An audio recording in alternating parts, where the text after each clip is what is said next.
The following podcast contains naughty language and ridiculous situations. Listener discretion is advised. This time of year is kind of bittersweet for me. I mean, on one hand, we're kind of knee-deep in spooky season, but I'm also bummed that we're not hyping up a local horror convention like Rock and Shock or some other equivalent. Obviously, the pandemic put a stop on that. Things are opening up. I don't think we're quite there yet, but for those of you who are enjoying going out and about, that's awesome. Enjoy it. And here's to maybe this time next year, something a little more. But until then, Trick or Treat Radio.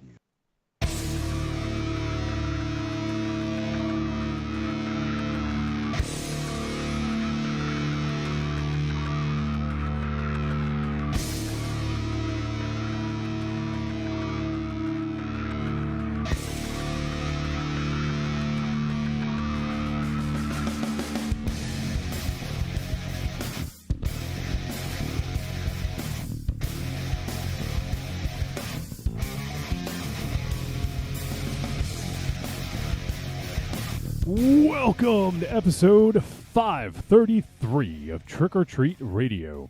Trick or Treat Radio is the world's most dangerous podcast and is recorded in front of an undead studio audience here at Castle Wolfenstein, also at the Lair of Lost Swag within the Raven Chateau and the Lair of the Gods. We're broadcasting from 3 distinct locations across the globe. Well, really just kind of within 350 miles of each other, I think. But here we are. And tonight on the show, or this week, whenever you're going to listen to it, we are going to be discussing Hellraiser from 2022, the film that is now streaming exclusively on Hulu here in the States, directed by David Bruckner. So we'll be talking about that. And we do have at least 1 or 2 voice messages that I'm aware of right now. If you guys are listening live, you can go ahead and feel free to send in a voice message if you have thoughts about Hellraiser. Whether it's the 2022 film or whether it's your relationship with the franchise, maybe what some of your favorite Hellraiser films are, things like that. So if you guys are listening live, want to get those in, feel free to send them to podcast@trickortreatradio.com, and we'll get them on the air later. But until then, we're just going to kind of shoot the shit like we always do. Probably say some stupid things, maybe offend 1 or 2 people. That's how we do. So, yeah, Rock and Shock Raven Channel, huh? Sucks, right? Yeah, it's kind of bummer, man. Like, it's that time of year, you know? I know. And like when everything like closed down, I was like, all right, fine, everything closed down. But we see, and there's some friends we know who are going out to events, but I miss our event. And maybe because like Monster Zero posted like a thing today, you think we were all tagged in that. Like it was October of 2019. That was the last panel that we were all together at, for a con. Yeah. Great photo, killer photo, but just look, a little bummer. Yeah, a little downer. I mean, it is. It's one of those things. I mean, I think Rock and Shock probably would have been gone regardless, because I think it was gone before the pandemic even hit, if I recall correctly. Yeah, well, if memory serves, like that was the last year of Rock and Shock, but there was, I believe, my understanding was there was an idea of something taking its place on the same venue, which same weekend, same venue. Yeah, just called something else by different people. Right, and I can't speak to details, but that was something that was talked about, back then, and then obviously a pandemic happened. Yep. Fucked everything up, Raven Channel. What the fuck? So yeah, it's it is that time of season though. We did it for every year of doing the show, up until 2019 was the last year. But yeah, so basically like for 7 straight years we did the Halloween sort of circuit. We did some conventions. We did local to the New England area. But now, even if they were still going on and there was no pandemic, I mean, I would still come up there for things if we were to do them. But it's just not a lot right now, anyways. And there are some conventions up there, but I'm not sure. Like, they're kind of like, I haven't been, so I can't speak to them. But I think that they're sort of growing and have some growing pains and stuff like that. So, Marianne in the chat room says, "Hello, gents. Yeah, I have a bunch of Rock and Shock memories coming up on my phone. Yeah, it's that time. I think it's usually, sometimes it was at like first weekend of October, but a lot of times it was like the second or third weekend of October. So that's, I remember them always seeming to fall around the 13th, which is today, like around that 12th, 13th, 14th, kind of thing. So yeah. The weekend after like Columbus Day, what was known as. Whoa. What I'm talking about. It should be Columbo. If we're not going to call it Indigenous Peoples Day, let's call it Columbo Day. Columbo Day. And everyone just watches Columbo. Oh, one more holiday. By the way, we're going to squeeze that in. Speaking of old TV shows that our parents probably watched, oh my God, I'm drawing a fucking blank. Murder, She Wrote. Angela Lansbury. Big rest in peace to Angela Lansbury. No, I know. Fucking Manchurian Candidate, the original. Represent. Do you have that on DVD somewhere in your house? I do, with Frank Sinatra. Yeah, it's almost like a Betty White situation. She was 96, like everyone knew who fucking Angela Lansbury was, Yeah, good fucking run. Yeah.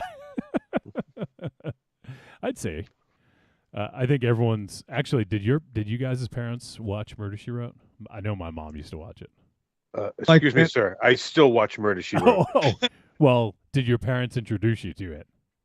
My grandmother did, actually. Oh, okay, all right. So, yeah, my grandparents were big Murder, She Wrote fans. So that'd be on, I think Friday nights. Thursday or Friday nights, I believe, back in the day. Potentially CBS. Potentially CBS. Potentially CBS. I think it was on CBS. So I just looked at her IMDb page, and it looks like she's going to be in the new Knives Out movie, Glass Onion. How the fuck is she going to do that? That's a fucking... It's already filmed, dummy. Jesus. It's coming out in like 2 months or something. It's not a stage play. Oh. This should be like Chris Angel. It's not live. Oh, yeah, she was in Mary Poppins Returns, too. I remember. Okay, I did see that. Yeah. So, yeah, she didn't work a lot in the last several years, but she did some stuff.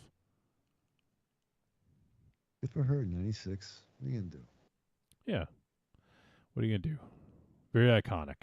So, and I know if MZ were still here, he would have done a coffin corner about Angela Lansbury.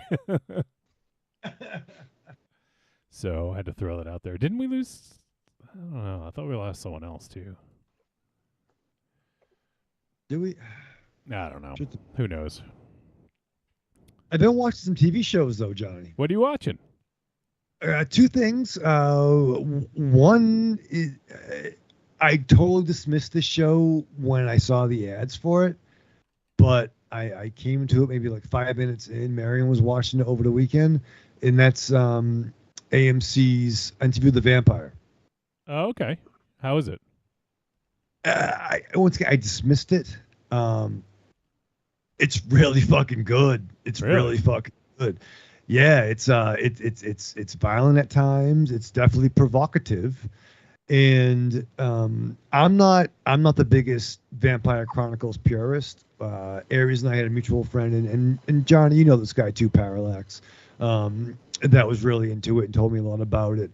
Yeah. I did read Lestat, his book, and I think most of us saw the movie. Lestat wrote a book.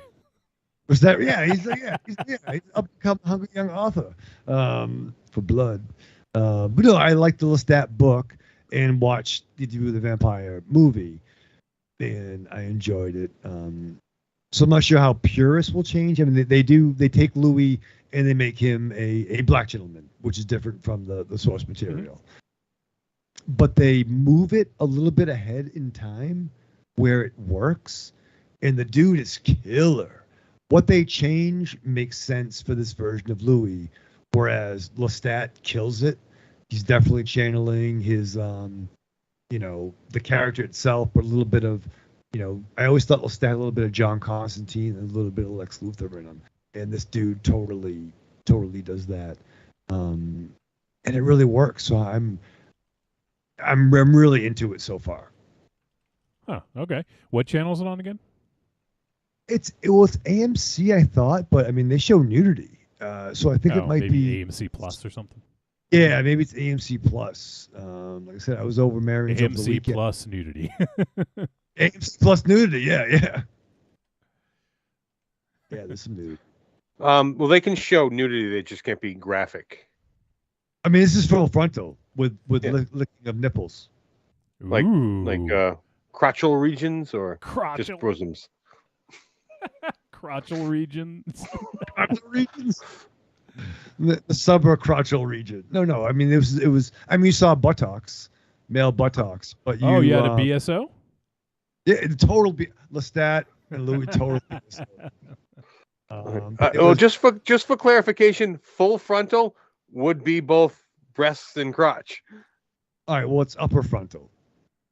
Breasts. Upper frontal. Upper frontal nudity.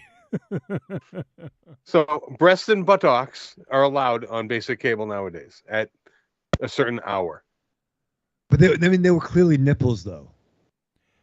Yeah, nipples are part of breasts. Nipple. Oh, shit. No, but they weren't even like, it wasn't even like side B. It was like nipple. Like it was like. All right. Are you not hearing me say the words? It's allowed on cable after a certain hour. To say what? To show what? I just want nipples. Thank you. You want to hear me say nipples? Yes. Areolas? What? Yeah. What do you want to hear me say? I don't know. What do you think, Johnny? This is your thing. All right, no. But no, yeah. I mean, whatever the fuck. But it was very graphic, and it was nipples. But that was fun. The 2 episodes in, check it out. It works. It's good.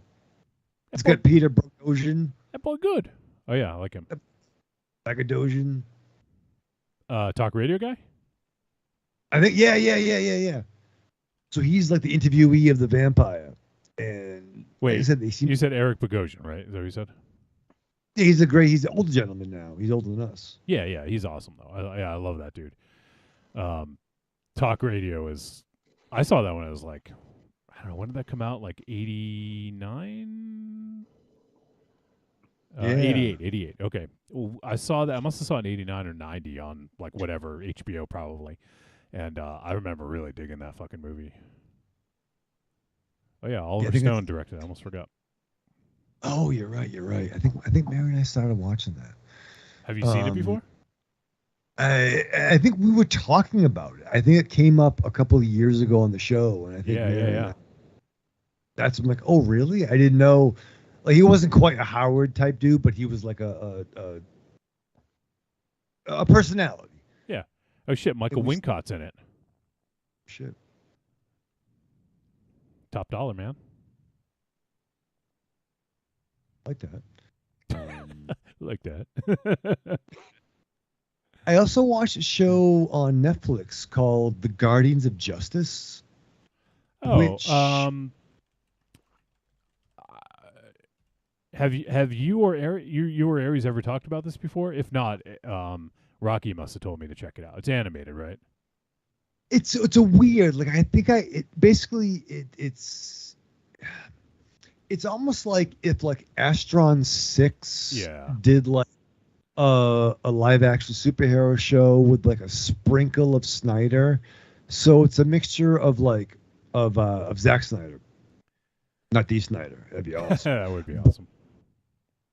Or Scott Snyder, the writer. But like it blends like live action with animation, with some like not maybe claymation or like some puppet, some like, what do you call it? not necessarily puppeteers, but like Stop motion? miniatures, stop motion, and a little bit of like animation thrown in, or commercials too.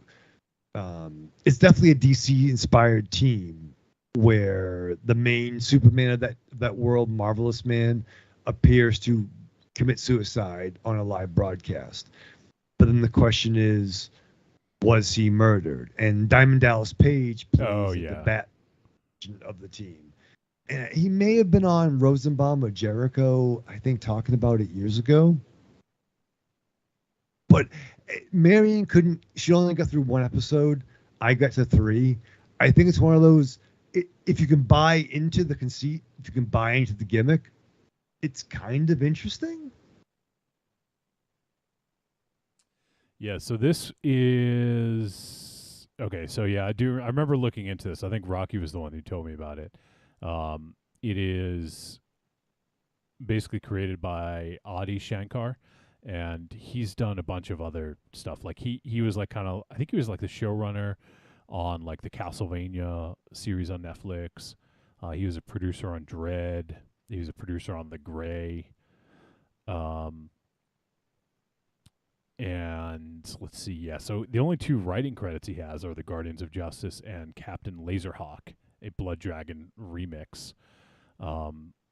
Which, if that's based off of the video game, I really want to check that out.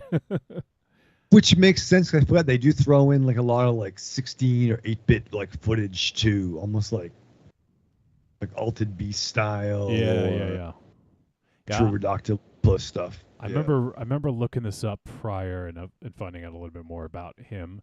But yeah, I've heard good things. I think it was Rocky that really dug it. Yeah, they even throw in fatalities. I mean, like they even like I think his even production company is called like a knockoff production company. Like he's fully on, like knows what he's doing, but it's kind of fun. I think not as much checking it out with a bunch of crew. Maybe like watch it with yourself with like a pizza, get it up for yourself, enjoy that, and a couple of drinks, and just watch it with yourself and a pizza. Yeah. Okay. Yeah. Are you naked when you watch it? I'm in my bathrobe. Oh, Angry Townsman asks, Snyder the handyman? That's Schneider, sir.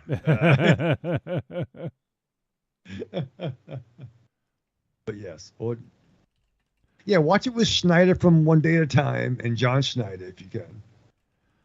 And our boy Tim Collins is checking in, and he says, good evening, gentlemen. There is a new horror con that debuted this August called Silver Scream. Yes. So I think we might have mentioned that briefly. I don't recall actually, but yeah. It's I know it's from the dude from Ice Nine Kills, that band Ice Nine Kills. Yeah, local who watched it, Yeah. grew up going to Fucking Shock. Yeah, we talked about him a couple of weeks ago. Yeah, when we did the Retaliators. Yep. So yeah, that's cool. Hopefully that becomes something a little bit bigger. That would be nice. Any other shows, Raven Shadow? Anything else? Well, I did see Macbeth. Oh yeah. That's right. You went to was it a live was it a live show, like play? Yeah, it was a play, a theater. Theater. And it's based theater. So how was that nap? Yeah, did you sleep well? I didn't. I know. I know. It was good. It was funny. It's actually built on the ancient burial ground that was the Paris Cinema. They built a new like theater over it. And it definitely was an indie. It was an indie production. You know what I mean? Like it was definitely indie workers. Small stage, but I liked with the costumes. They did almost like a like steampunk type look. So like all the characters had like kind of black leather kind of gear, not quite like Singer's X-Men, but like just kind of cool. They look cool.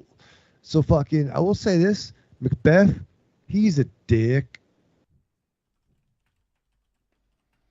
That's it.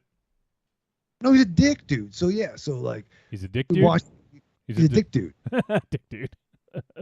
Macbeth's a dick, dude. Like, we watched, Mary and I went, we masked up.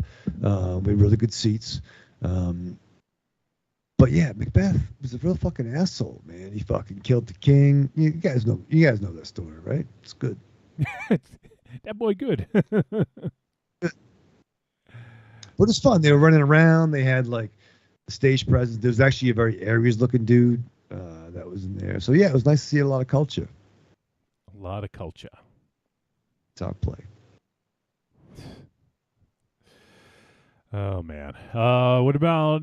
Let's see. Aries, how about you? Anything? I haven't seen any television shows, but I did venture south this past weekend down to nice. deep Jersey. Yeah. Oh, well, So I'm sorry. Yeah. Well, you know what? As much as I rank on Jersey, South Jersey is really not that bad. Like, it's a nice, quaint little area. Went down to visit my son down at Exit 2 off the Turnpike, for anyone keeping track. So we did, spent the weekend with him and his wife and had a nice little adventure. Went to a few different festivals, and we went to a haunted house down in a prison, which was very interesting. Oh, that's cool. Anyone in that area, the Philadelphia area, Eastern States Penitentiary, it's an old abandoned prison, which is creepy in and of itself, but they do run a haunted house out of there. It's not the greatest haunted house known to man, but they did do a very good job, and there are a lot of exceptional portions of it. There's the average jump scares, but there are some things that went above and beyond that actually made me go, that was good. Like, I actually saw some visual things that were unique to this and some different takes on other things. So it was very enjoyable. And they used to do it like one walk through, but now it's 5 different experiences, which was very good. And they did one thing that I saw at some other haunted house, which it's so unique. It's, you wear 3D glasses. Oh yeah. And they use a special paint, and it just brings the whole thing to life. And it's only the second time I've seen that. So to me, it was very new and very exciting, and it allows people to hide in different places and just step out, and it was so good. And they did have one of those rooms that just spin. I thought I was falling over in that thing with those glasses on. Actually, but Spooky World did that. They had the 3D disco. The 3D glasses, yeah. Yep. Yeah, I forget, it was one of the ski resorts was where I saw it. Neshoba, I think it was. Oh yeah. But yeah, anyone down in that area, I recommend checking it out. It was very good, very well done. There's a beer garden, some other different things. So you can spend the whole evening there. I'd recommend getting, because they make you pick your entrance time. I recommend getting one of the earlier times, and they don't kick you out. So just hang around and enjoy the atmosphere of the whole thing. What was the name of it again? Do you recall? Eastern States Penitentiary. Oh, okay. That's the prison. It was probably like the Haunting of Eastern States or something to that effect. All right. Well, I'm sure that's enough for people to look it up if they wanted to. That's cool. Mm-hmm. How does it stack up to Haunted Orlando? Well, actually, it was funny because the night before we did go to a pumpkin festival type thing, and they did have a spooky walkthrough, and I'm going, taking like photos for next year. Like, I got so many ideas for next year for Haunted Orlando. Nice. Yeah. The bad thing about going to Jersey this past weekend is I missed the opening of Haunted Orlando. So, I heard that went well. The bad part wasn't going to Jersey. No. But actually, I did want to clarify something with that since you brought it up. I don't know if I misremembered or read something wrong, but when I mentioned the times last week, Johnny, you were actually correct. I was wrong. It is 6:30 to 8:30 for those times for that Haunted Orlando in Shrewsbury. Oh, okay. I was just looking at the Facebook page, but it looked like it was out of date, so that's why I think we both were confused. Oh yeah, I just had a visual saying 6 to 9. I don't know if something changed or whatever else, but I just read today, 6:30 to 8:30, Monday, not Monday, Friday, Saturday, and Sunday. God damn it! Someone's gonna be banging on his door on a Wednesday looking for it to get turned on. Yeah. 9 a.m. to 12 p.m. Wait, they're looking for it to get turned on or to get turned on? Oh, maybe a little bit of both. I don't know. Oh, Whatever they're into. Little A, little B. There's some sexy looking skeletons in there and some nice dresses.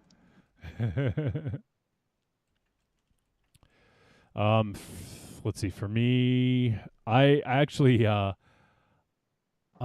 been catching up on Wellington Paranormal. I know I've talked about it in the past, but have you guys any of you guys seen it before? It's in my queue to watch. Okay.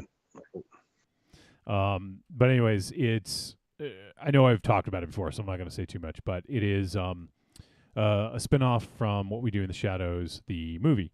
The two police that show up in the movie to their house, they got their whole they got a whole show, and it's based around them going around Wellington, New Zealand, and investigating paranormal occurrences. They're like regular police, and their sergeant just sort of like rope them into doing these paranormal things, even though they're fucking. Well, one of them's a bumbling idiot, and the other one is like only slightly better. But I watched this one episode called The Coolining, and it was fucking hilarious. I had an idea about like a watch along thing I'll bring up to you guys off the air, but I wonder if we might want to do like some Halloween themed shows or something like that as opposed to a movie, you know? And I might actually choose that to show if we were able to, but it's hilarious. It's about basically a haunted jacket. That's all I'll say. But yeah, I've been digging that a lot. Let's see. Was there anything else? This is kind of a slow. I meant to watch some stuff, and I just never got around to it, or just had other stuff going on. I wanted to check out Werewolf by Night, but I haven't done that yet. Oh, it's so fucking good, and it just pisses me off, man. Why does it piss you off if it's so good? It pisses me off that like I'm not singling anybody out or saying it's our people who hang out with us or our friends or whoever, but like the internet just can't stop fucking posting things like 3 hours after things. Hey, Raven Joe, that's kind of what the internet's for. For I know, some people posting things. But it's like so douchey. It's so like really. You know what? You got to just. I mean, stay away from those sites. Yeah, it's the way it is. You just got to avoid it. But it's not even going on. Like, and I even talked to somebody in real life I thought this was going to be an ongoing show. Oh yeah, just a one-time special. And I was like, Werewolf by Night. I didn't hear about this, but I thought it was brilliant, and I would love to see Marvel or any platform do more one shot, so to speak. I loved it. It was so cool. We've said this before. I would love to show Monster Zero this one. Yeah. This is the one, after all the things we've said, you would like this.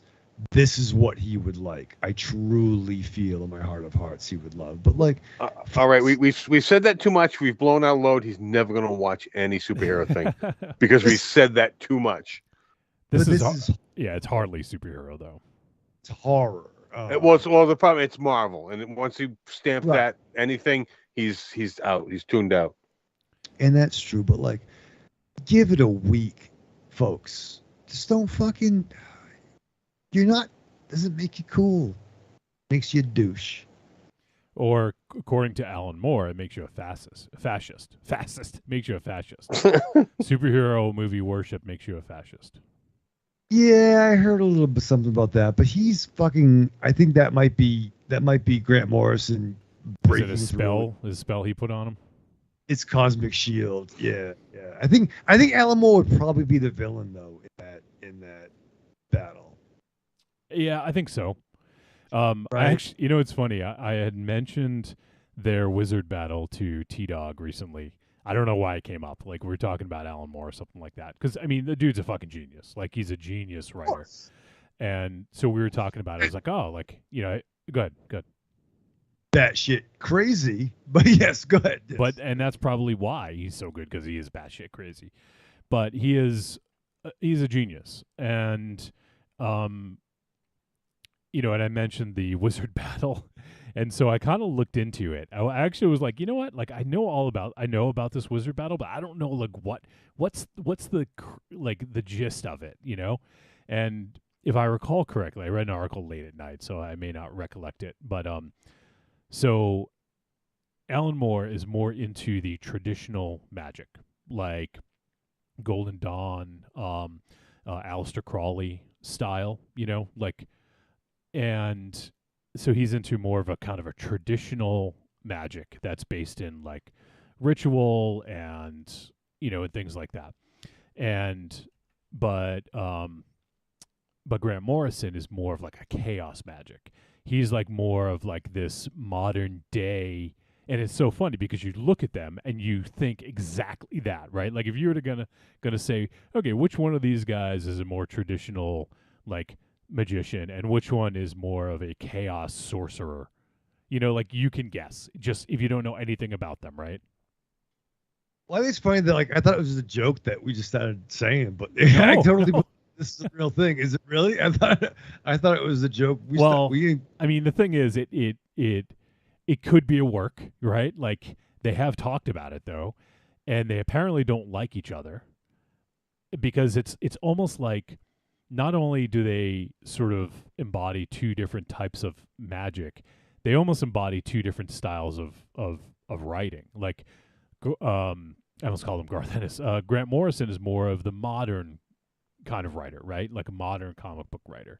You think of it, even though he's been doing it forever at this point, but you look at him as more of a modern writer, and Alan Moore is more of a kind of a traditional writer, and a lot of his themes are, based in myth, based in politics, things like that, where it's just really interesting that the magic that they embody is very indicative of who they are as people in both the way they look and also maybe their politics, And it makes so much sense that they are magic users. Like I am totally the Han Solo skeptic, but I totally believe those folks can wield fucking magic.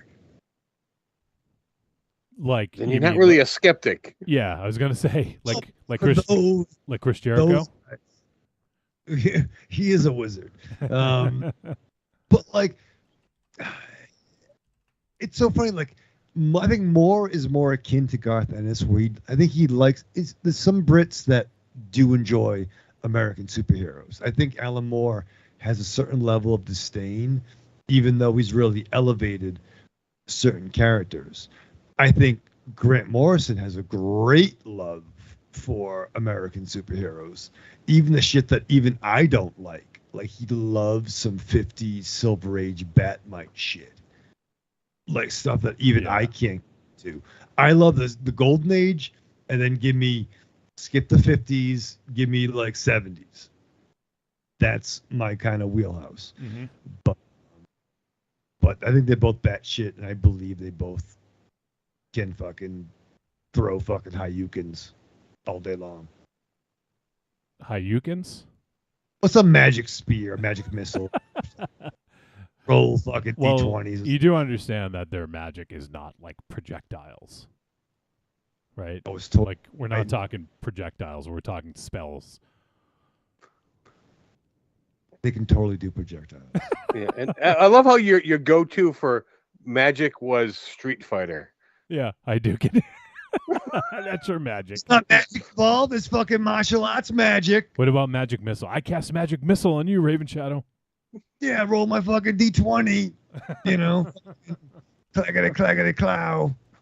I get a +1 for fucking smoking.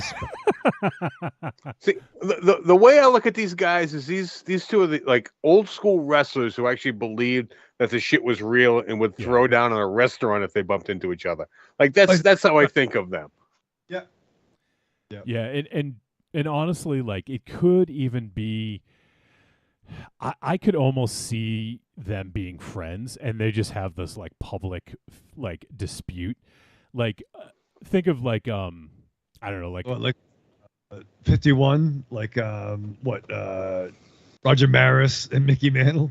No. Well, a better analogy might be Jerry Lawler and Andy Kaufman. Okay, yeah. All right, yeah. Like, because that was a complete work, and Sure. it even to the point where like I actually heard you might have heard this because I know you've been listening to Jericho's podcast, but he had the guys Jason Eisner and Evan Husney, the guys behind the Dark Side of the Ring, and they're doing a new Tales from the Territory show. But Yes, they were, I'm too. Yeah. yeah. It's first episode came out last week. I haven't seen it yet though. But anyways, the they were talking about the feud because I guess one of their episodes is on Memphis Wrestling, and they were talking about Kaufman and Lawler. They did a whole episode on it. Like, even though this is like they tell like 4 or 5 stories per episode, I guess there was so much about the Kaufman Lawler stuff, they actually extended it out to an entire episode. And so I can't wait to see that one. But anyways, it's, I guess even after Andy Kaufman died, Lawler kept kayfabe and was like basically like, like who cares? Good riddance, Like that's how like these guys keep kayfabe back in the day, And apparently, and they also talked about this, and you might have heard this if you heard the interview, is that there was that plane crash. I forget what year. Ric Flair. Yeah, Ric Flair was in a plane crash, and he survived along with like 2 or 3 other, or like a few other people. I don't remember how many.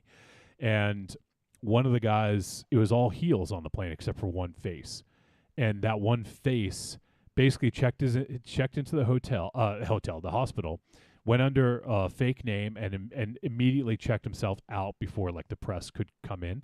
Because back then, if a face was seen with heels, it would have like destroyed the business. Like that was the illusion that the heels and the faces don't mix. Like, and that's kind of the whole thing with Kaufman and Lawler.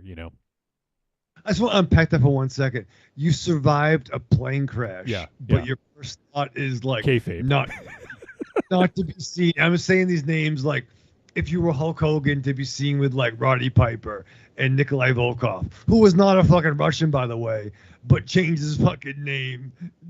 Dude, that's a whole different fucking story as well. Yeah, there was right. And they were also talking about Iron Sheik used to ride with someone else in the car. When the promoter found out, he was like, "If you two ever do this again, you're both fucking fired." Like he told them, like even though they're friends. But that was okay. Yeah, 2 guys got pulled over and like arrested, like a face and a heel. I forget who. And like it was steaming. It was Hacksaw Jim Duggan and Iron Sheik, and they were doing coke, driving in a convertible. That's right. Yeah.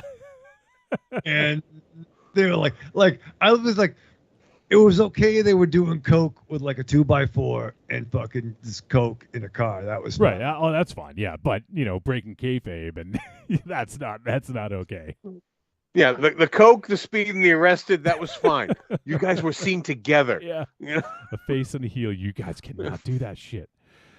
It's so funny. But yeah, I mean, it's funny when we went down this rabbit hole, but that's sort of, I wonder about more in Morrison because, like it could just be they were like having a pint back in the day, and they're like, what would be funny if we just had a generations long wizard battle and just tell the world that we're having a wizard battle, and then we'll just go, we won't have beers in public, but we'll just kind of behind closed doors, have a pint and laugh about it, It's funny. I think that's fucking stupid.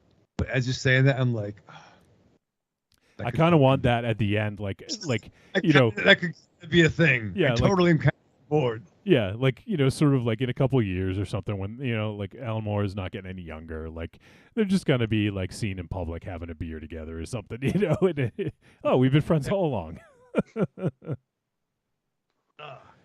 Like fucking Gandalf high five and Saruman. Hanging out in his treehouse. What does Saruman look like? Christopher Lee. What does Sauron look like? The fucking stupid pterodactyl. Corny says Grant Morrison's Talking to the Gods is a good film. You familiar with that, Raven Channel? Treat. I've not seen that, but I do have his Super Gods book that Joey Tron gave me. So his Talking with Gods is a documentary. It says Grant Morrison is one of the most popular writers in comics and one of the most controversial.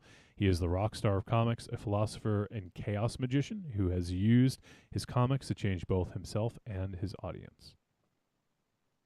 So looks like a documentary about Grant Morrison. It has, let's see, a lot of writers like Jason Aaron is probably a talking head in it.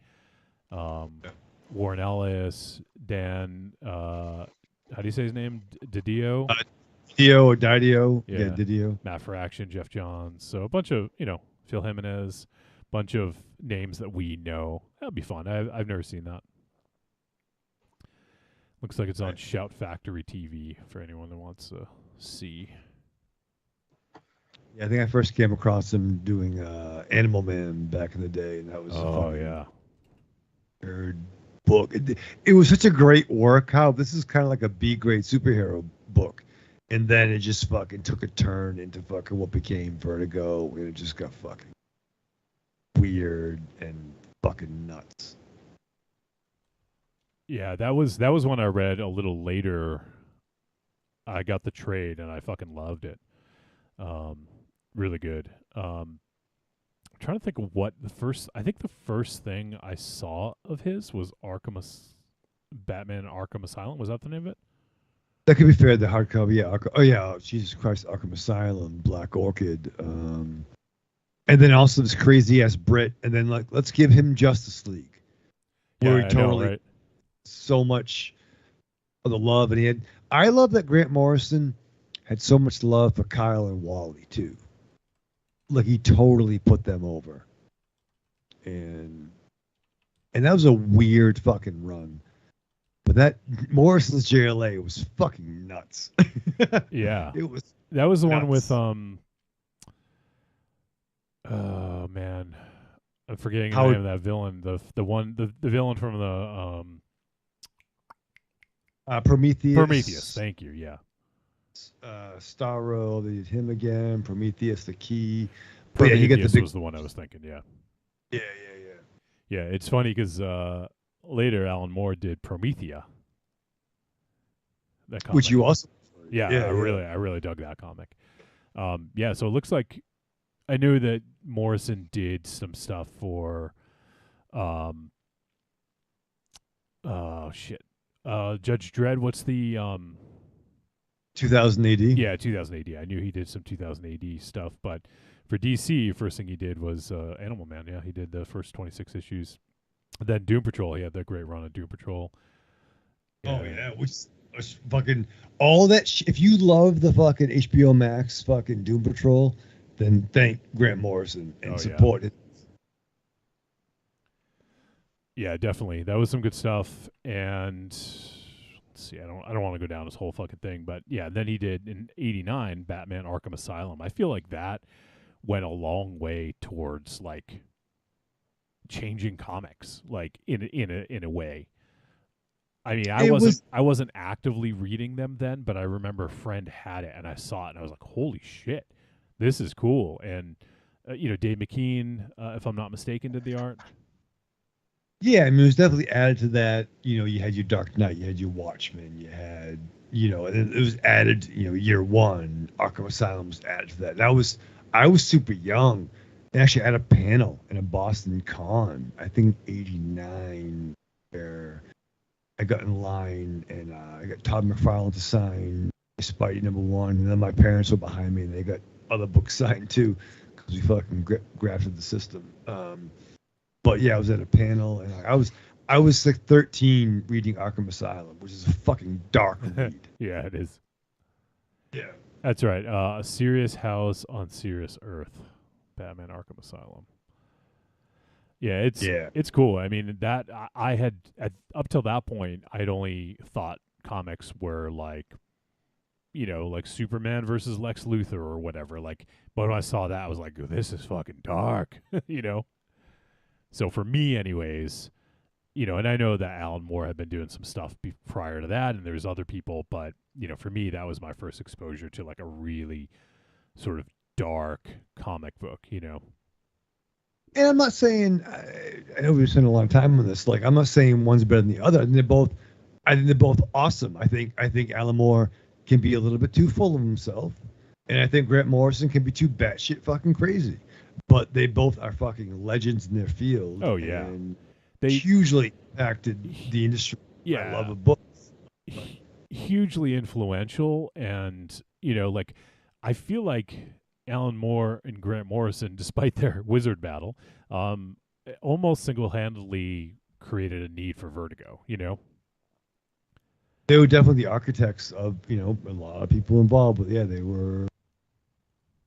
It's funny that the Brits, who for an originally American art form, Brits have really fucking hugely elevated the game of comics. Thank you, Linus. Linus. I actually wanted to see. Yeah, okay. So Vertigo started in '93, so that checks out. Like a lot of the work that Moore did with Swamp Thing, Watchmen, things like that, the more mature comics, and then with Grant Morrison doing his Arkham Asylum, the Doom Patrol, Animal Man, things like that. That all led to, okay, like, well, people are eating this shit up. We should create a darker imprint. And, I really think that those two helped to really form what became Vertigo. 100%. They were books that were like, they would call them new format books, which are a little bit like thicker paper stock. And then you'd have a little bit of a title suggested for mature readers, or even Swamp Thing. Alan Moore Swamp Thing had sophisticated suspense. Green Arrow was suggested for mature readers, and if you read some of that Mike Grell ongoing series post Long Bow Hunters, there was some provocative things in that. There was a canary doing something that was never saw that. Yeah, I remember that. But they just evolved into that world. And not all Vertigo was separate. Preacher was separate, but Sandman's Enema Man were part of the DCU proper. I just felt they always took a turn on like the dark side of the DCU. Yeah, and also I just want to mention another one of my favorite Vertigo titles, which actually began not Vertigo, was Transmetropolitan by Warren Ellis, which initially was Helix Press, or was it just Helix? I forget what the name was. Yeah, Helix was like the sci-fi imprint. Sci-fi imprint, yeah. Like Michael Moorcock, they had some of his books. Whoa. I think that's the X-rated one. What? Yeah, it's funny. No, like, I'm just kidding. I was trying to be sophisticated, Johnny. But yeah, there was more of the sci-fi element. There was like, but Transmet was the only one to survive, and they collapsed the Helix imprint and that into Vertigo proper. That's right. So just to, because I actually didn't know this, but Helix started in '96, probably because Vertigo was so successful. They're probably like, oh, well, fuck, let's do all these other imprints. Let's do a sci-fi imprint. And it discontinued in 1998. So barely made it 2 years. Some of these books I don't even remember seeing, like The Black Lamb, Bloody Mary. I do remember Bloody Mary because that was Garth Ennis. Brain Banks, Cyberella by Howard Chaykin. Wow. Dead Core. I think I actually have I do have Dead Core. Dead Core, Christopher Hinz and Steve Pugh. I actually have those somewhere. Actually, I may have sold them. I sold a bunch of my comics. But there's some interesting ones. And Transmet was one of the last. It was the second to last one published in September '97, Wow. and I think it. I don't even remember how many. It was less than 10 issues before it moved to Vertigo, I think. You could be right. And there's some great creators, but there was stuff that I wasn't as much into in those days. And that was 97, 98. So we were in our early 20s. But then when Transmet came in, I'm like, oh shit. That hit me like a fucking. Yeah. Yeah. Oh, Evil Corny says, I'm a Warren Ellis fan and have yet to start on Transmetropolitan. Holy shit. Holy shit. Talk about picking a fight with Raven Shadow. Holy shit, yeah. It's so good. That's, I mean, I remember back in the day, I don't remember if Aries, if you were, no, I don't remember you going to the comic book store with us all the time, but I remember Raven Shadow and I, and some other folks used to go to Music Quest. And I know I had a subscription there. Did you go there often, Raven Shadow? I can't remember now. Or did you supplement your comics? I would get my like merch through. Yeah. So I didn't never stop my shop subscription, but I would get my merch and my figs from. Yeah. How about you, Aries? I can't remember. Did you go there with us? I did not care for Music Quest. I had butted heads with that gentleman a few times. Oh. Rest in peace, Roger. Oh, I didn't even realize he's dead. Oh, he died a while ago. Oh. Yeah, Wolfie and I were bears. Yeah. We got roped into that too. That was wild. But yeah, it's Transmet is really good, Corny. I Spider Jerusalem is one of my favorite comic book characters. So fucking good. So good. Even when like I'm thinking about getting rid of some of my figures, because like I just haven't done anything with them. They're in a bin, but I think I'll always keep my Spider Jerusalem figures and my Jack Knight. Like those are the ones. Yeah. And maybe some of the Preacher ones, like maybe a Jesse Custer or something like that, but those ones really resonated with me, and I really love those characters. And you know what? He inspired me to create a threat before a fight to try to get out of a fight. Whoa, what? I need an explanation for this. There was I'm gonna I don't remember his quote at all. Well, not at all, but I'm gonna misquote this. But he was about to get his ass kicked by someone with one eye, and he said, "I may win, I may lose, but you're going to lose an eye," which is implying that this person is going to be blind at the end of this fight. And I'm like, that is so great, just to threaten like permanent like harm to someone, like lasting harm. So I started to like kind of embrace that, like to avoid a confrontation. You know what? I may win, I may lose, but you're going to the hospital. Like I started to threaten people like that. That, you know what? I may lose, but you're going to be different at the end of this. And it was because of that comic book. And it actually got me out of a few fights. I thought you were talking about like Music Quest. Okay, yeah. No. Transmet. Yeah, Sorry, Transmet. Yeah. What was his gun called? It was the prolapser or something. Holy shit. I forget what the Senate. Yeah. But yeah, I'm with you, Wolfie. Like, I totally thought that like Ares was outside with Roger somewhere. I'm like, oh Jesus Christ! Yeah, I thought you were threatening Roger. No, God, yeah. Shit never got that bad. It's just little button heads with sales of things. Sorry, I didn't mean to misrepresent my story. No, I get it now. I thought we had moved back to Transmet. Once you kind of finished, I was like, oh, okay, I know what he means now. Yeah. It was a bowel disruptor, Raven Shadow. Valve disruptor set to prolapse. Yeah. That's what it was. Oh shit. God damn. Oh man. Yeah, so definitely read that. Marion even said I need to read this book. It's about politics too. It's like science fiction politics. But like, if I try to explain that to somebody, like they would not be interested. But like, it is amazing. Gonzo, Hunter S. Thompson. Hunter S. Thompson, absolutely. Yep. World with picture all of our political shit from W on, from 9/11 on. Yeah. Yeah. And even some of that shit like was relevant like in the last few years, like the Smiler and like almost the Beast. The Beast, yeah. Yeah. Even the gender changing, the aliens taking forms of the. It's very relevant, and it's ahead of its time. It's my Preacher, Transmetropolitan, Jack Knight Starman are my favorite series of all. Yeah, probably.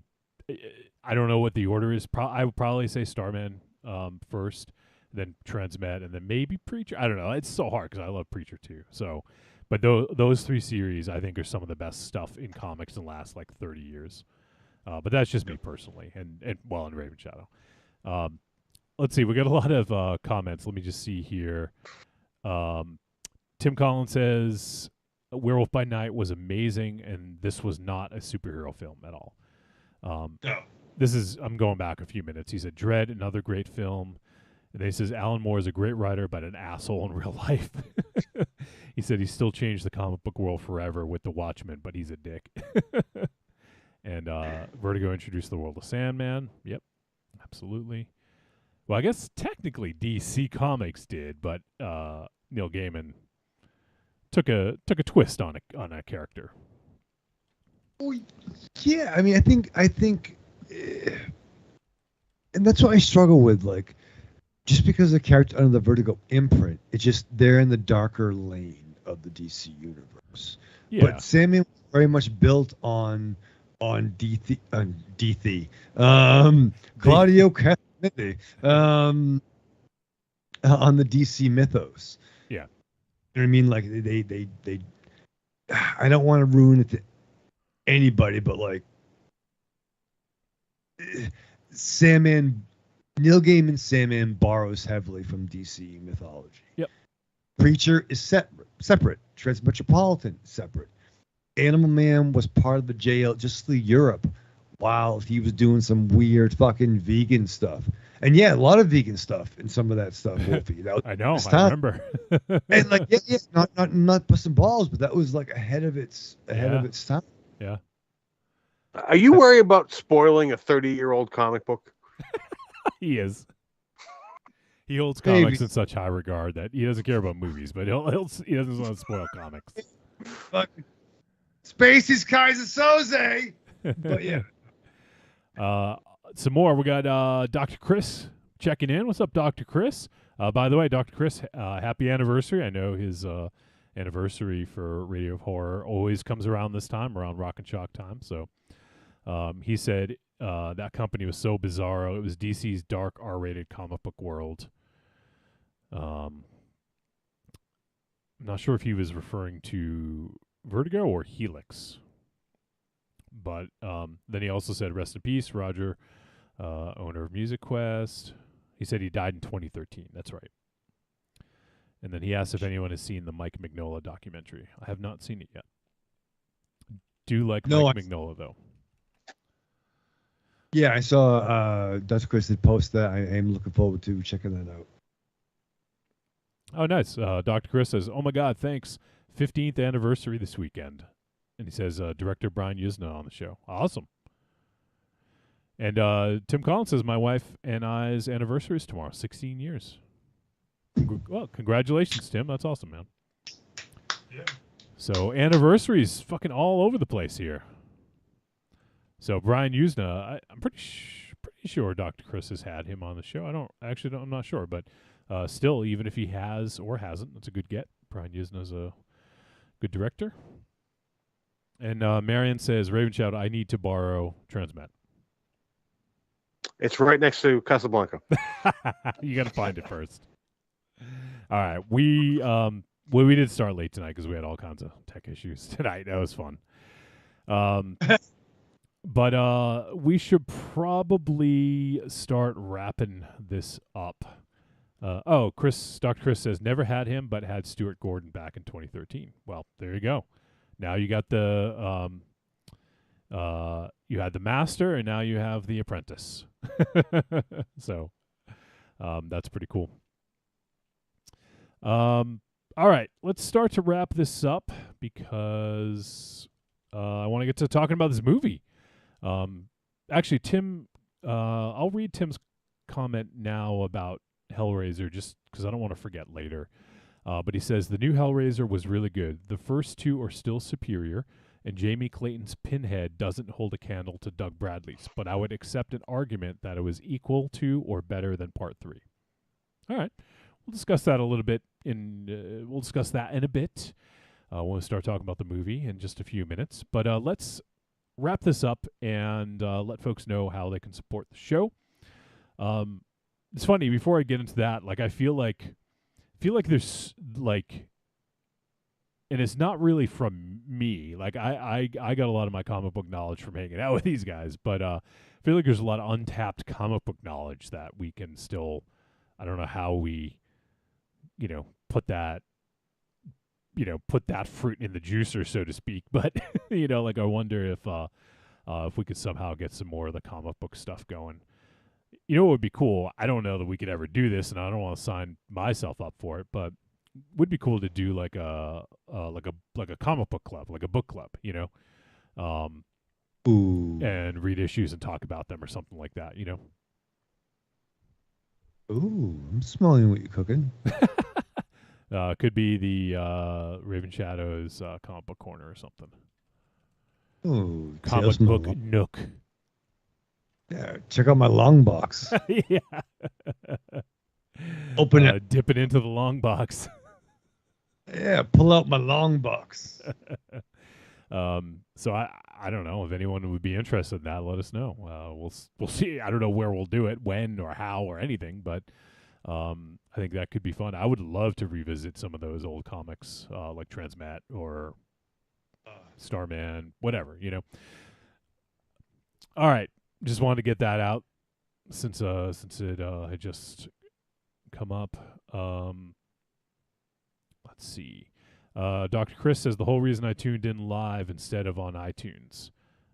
Yeah, I mean the live show is, if people can make it, it's so much more fun. I love the back and forth and just shooting the shit with folks.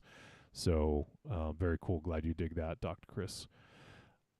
And Tim says I could talk comic books all night. Been reading them with Marvel, DC, and Independence my entire life. My boy. And Dr. Chris says I'd be down. All right. Well, hey, there's a few. So we got a couple comic book fans. I know that's not our like our only wheelhouse. It is one of our wheelhouses. Can you have multiple wheelhouses, Aries? I know you're sort of the builder. That'd be a big machine. I don't know. All right, so let's do the part where we talk about how to support the show. Head on over to Patreon, patreon.trickortreatradio.com. You can help support for as little as $2 a month. And you get the Patreon exclusive episodes. And I will say Raven Shadow and I have one in the can. We recorded. I have not had an opportunity to release it yet. So I apologize. I will definitely get it out before the weekend is out, if not tomorrow. So do you want to give a little sneak peek, Raven Shadow? Quick, like sneak peek about what we talked about? Yeah, I'm trying to remember. No, we talked about I'll tell parties.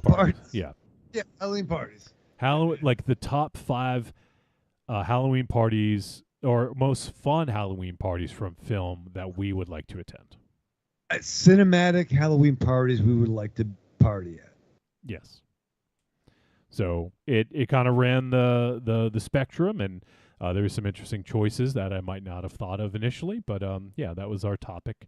Figure we do something slightly Halloween related since it's October, and that was fun to do. So keep an eye out for that on the Patreon feed. We'll be getting that out. And like I said, if you guys have not already supported there's some stuff coming up probably later this month. We will have an announce. We have to announce next week because that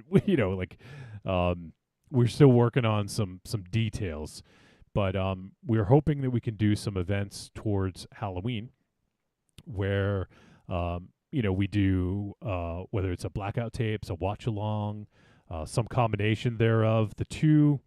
But we're planning some stuff, so if you guys want to get in on that, it costs as little as $2. There's a few different tiers. You can check them out, but they start at $2 a month. That's it. Sign up for Patreon. Takes it out every month. $2, $5, $10, whatever you want to give, and it just auto takes it out. You don't have to worry about it. You just get one less Mountain Dew a month, right? What do Mountain Dews cost these days, Raven Shadow? I don't know about that, but I was at the package store earlier today, and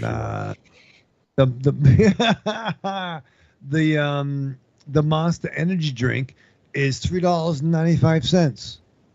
That's crazy. What the fuck? That's right. That's fucking crazy. But for $2 a month, that's way less than a Monster drink and a little bit more entertainment.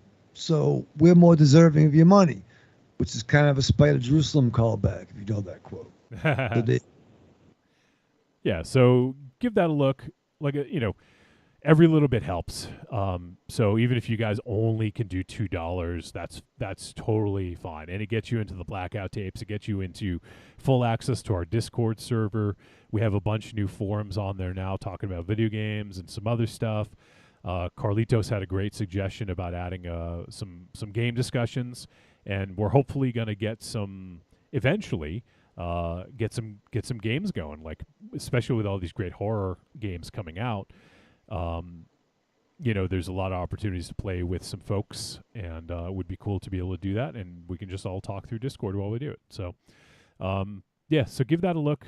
Just $2 a month if you want, and then there's other tiers that give you more as you go. So, give that a look. Patreon.trickortreatradio.com.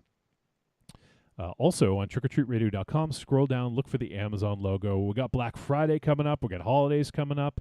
All you got to do, click on our link on the front page. It'll bring you to Amazon. Input our affiliate link. We get a tiny percentage, like 1 to 5%, depending on what it is. But you know what? Everything matters. Like everything counts. If you're going to buy some big stuff, like you're going to buy a bunch of gifts, if you just use our link, we get a tiny cut. It doesn't cost them any extra, Raven Shadow. It's a way to help keep the lights on. That's right. So it's a great way. You guys, all you have to do is just click on our link. That's it. That's all you got to do. You go to Amazon, you do all your shopping, and then we get a little cut. And finally, on trickortreatradio.com, we have the greatest hits of Trick or Treat Radio, volumes 1 through 3, and they are in the store. Go to the trickortreatradio.com website, click store. It's going to bring you right there. Digital goods. You buy it. Emails it right to you. So give that a look and consider supporting us. Been doing the show for free for over 10 years, and we need the support because there's a lot of costs associated with this, especially doing the live show. So consider supporting, and we would appreciate it. All right, Raven Shadow, you sit down to watch the new Hellraiser. What do you do to prepare for this movie? Oh, I get excited, Johnny, and I kind of wish I was watching Hellblazer, a new John Constantine movie. But no, and you know what I mean? No, I don't know what you mean. You got to explain. No, you should know what I mean at this point in the game. But no, I think we saw a lot of bad Hellraiser movies. That's fair. So I'm holding out for a hero till the morning comes for a good Hellraiser movie. Did it happen? You never can tell. But until then, I strapped on. The following message is a paid advertisement for the Cult of Muscle podcast. The Cult of Muscle. You're either in it or you're dead. It's the dawning of a new age. The halls of Valhalla have been shuttered. The heroes of yore have either retreated to the shadows or taken to capering for the amusement of the small folk, their past glories a distant memory. The barbells have been torn from their once puma-strong grips, the beards shorn from their square jaws, only to be transplanted onto flannel-clad, puny weaklings with fingers barely powerful enough to strum a ukulele. The time has come, my brothers, to restore order from the chaos. No longer will our heroes be forgotten. No longer will their great deeds be viewed through a foggy lens of irony. Hear now our rallying cry as we scream it from the mountaintops, as we bellow it from iTunes and Libsyn and Facebook. It's time to join the cult, my brothers. So don your cloaks and enter the cult of muscle. I'm Alex West. And I'm Andrea Subasati, and we're from the Faculty of Horror podcast. And you're listening to Trick or Treat Radio. You go through your week with the same old routine. What you really want is some blood and thunder in your life. Well, friend, you found it. The Cromcast is an adventurous journey through the history of two-fisted pulp stories. With your hosts, John, Josh, and Luke. We have action, horror, and adventure, all through the lens of pulp luminary Robert E. Howard. Don't just stay in your ordinary life. Find your pulp life at thecromcast.blogspot.com. The Cromcast. The Cromcast. The Cromcast. A podcast for the barbarian at heart.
All right. We have returned on Trick or Treat Radio, and it is time to talk about a movie.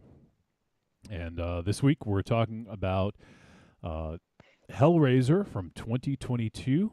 It is 121 minutes. It is a horror mystery thriller, and it is directed by David Bruckner and written by Ben Collins, Luke Piotrowski, and based on a story by David S. Goyer. Speaking of comic books, a man that, if I'm not mistaken, if I recall, he got his start in comics. I think Raven Shadow would know, but anyways, he's written a lot of comic book movies over the years, but I believe that's how he got his start, was in comics. And the film stars Odessa Azion. I'm not quite sure how to pronounce Odessa's last name. Also, Jamie Clayton, Adam Faison, Drew Starkey, Brandon Flynn, Jason Lyles, and Goran Visnik. The synopsis for this film: a take on Clive Barker's 1987 horror classic where a young woman struggling with addiction comes into possession of an ancient puzzle box, unaware that its purpose is to summon the Cenobites. All right, so Raven Shadow, I was inquiring, you weren't here, but didn't David S. Goyer get his start in comics? Is that where he started, or did he dabble after? I can't remember. I think he dabbled after. I think he started with Dark City, and then maybe Blade. Yeah, he definitely did those two. And then jumped into comics. Actually, he may have done some JSA stuff early on. Well, yeah, but I think it was first. Because he did do some JSA stuff with James Robinson. That's what it was, James Robinson. Because they co-wrote. And if I'm not mistaken, am I wrong in thinking that David S. Goyer helped a little bit on Starman too, or am I mistaken with that? You know, my mind kind of went there too, but I'm not sure what. I thought he jumped on a little bit because the work. Because there was I know James Robinson was having some. I remember reading something. I mean, this is back in the day before, everyone had the internet in their pocket. But I remember hearing something about him having some issues, and he needed some help with writing some of the stories or something like that. So that sounds kind of right. I'd have to look at my trades in the other room, but I think he did. I think that's why we kind of pop for him too. Yeah.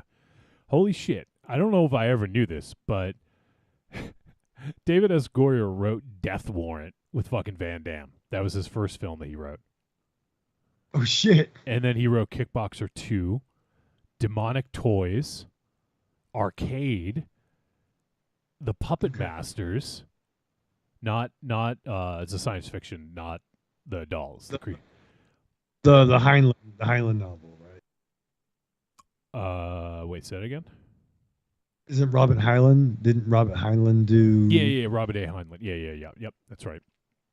And then he wrote Crow City of Angels, unfortunately. And then after that, followed up with Dark City and then Blade in 1998, which is a big fucking year. Dark City, you guys have heard me talk about. It's one of my favorite films of all time. So, David S. Goyer will always have a soft spot in my heart because of that. But and then after that, I mean, he went on to do Blade 2, Blade Trinity. So he wrote all the Blade movies, the first ones, the Wesley Snipes ones, and then Batman Begins. Yes. And then he wrote the story for The Dark Knight, but didn't write the script, I guess. And then same thing, Dark Knight Rises. He did write the script for Man of Steel, Batman v Superman: Dawn of Justice, and then he did Terminator: Dark Fate. So, yeah, he is somebody who's had a pretty storied career. He is a little, I would say, divisive with some people. Some people like him, some people don't. I don't know why. I think he's done a lot more good than bad. But he did. Oh, he also did the Nick Fury Agent of S.H.I.E.L.D. TV film from 1998.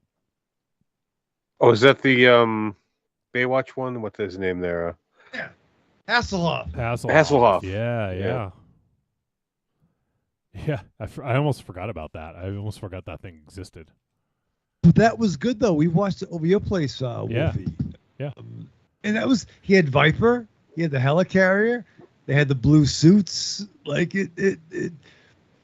It's funny. There was an interview with a bunch of the Avengers cast in the first movie, and they asked how they got their roles, how they adapted their characters. And Sam Jackson made a Hasselhoff reference, and everyone in the room's like, "What the fuck?" He's like, "Yeah, man, that was yeah, my dude. He's my dude." But it wasn't terrible for that time. I think you're remembering it wrong. It was bad. I mean, they nailed some of the points, but it was bad. It was Dolph Lundgren Punisher bad. But even though Dolph Lundgren Punisher is not that bad, aside from the fact they couldn't give him a fucking Punisher T-shirt, I don't understand that. But even that, for its time though, not even that. It is just bad. Both of them are bad. I would group those two along with Bob Wire. No. Yes, yes, oh yes, oh yes. That is like the bottom of the bottom of comic book movies. Like they are shit. But some of it was made for TV though. I don't care. You know what? Even Generation X, made for TV, which is a bad movie, but I wouldn't consider it as bad as those fucking pieces of shit. I was going to go for Generation X, and oddly enough, there was a direct-to-video Man-Thing picture. That is probably not on Disney Plus. Speaking of Disney, to get us back on track, does this make the priest? I'm going to refer to Pinhead as the priest in this because Pinhead is never referred to as Pinhead in the movie, and apparently Clive Barker does not like the name Pinhead. As far as I'm aware, he never, like in any of the books, it's like the character is not described as Pinhead, I don't think. Or at least not attributed to that name. No, I like Clive Barker, and but I'm always one to like poke someone when I can. He creates a character with pins in his head and then is pissed off that he's called Pinhead.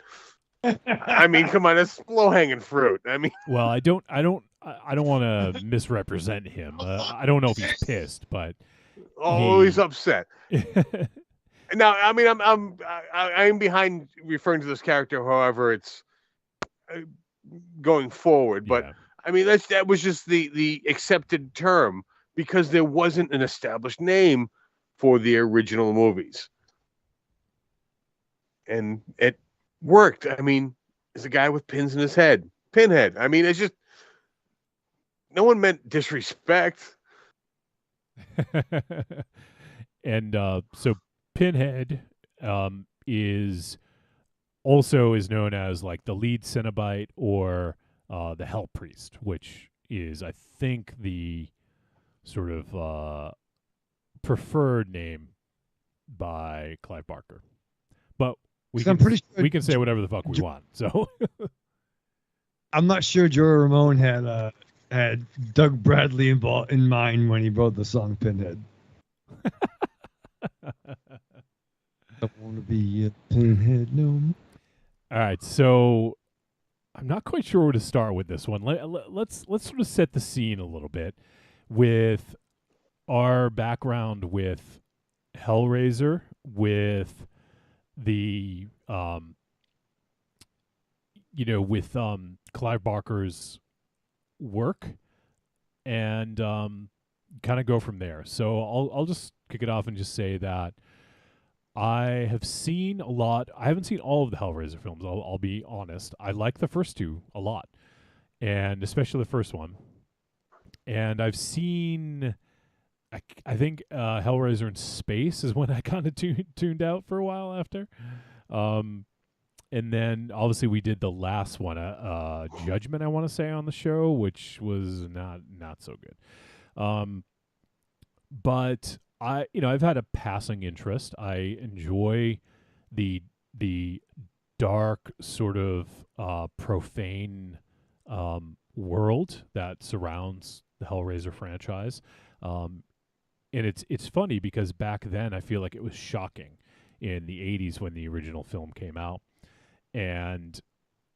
Or actually, what was the first film? Am I correct in Yeah, the 1987 film. Okay, so it was 87. Yep. The Hellbound Heart. That's okay. So the character Pinhead first appears as an unnamed figure in the 86 Clive Barker novella, The Hellbound Heart, and then Clive Barker adapted the novella into the 1987 film Hellraiser. And the character is only referred to as the priest, and the final film gave no name. So, of course, people are going to come up with their own name, right? You can't blame them. But, yeah, so for my relationship, I really dig the first two movies. And I would say I kept the franchise at arm's length after Hellraiser in Space. Was that actually the name of it? I'm trying to remember. It wasn't called In Space because I remember It was a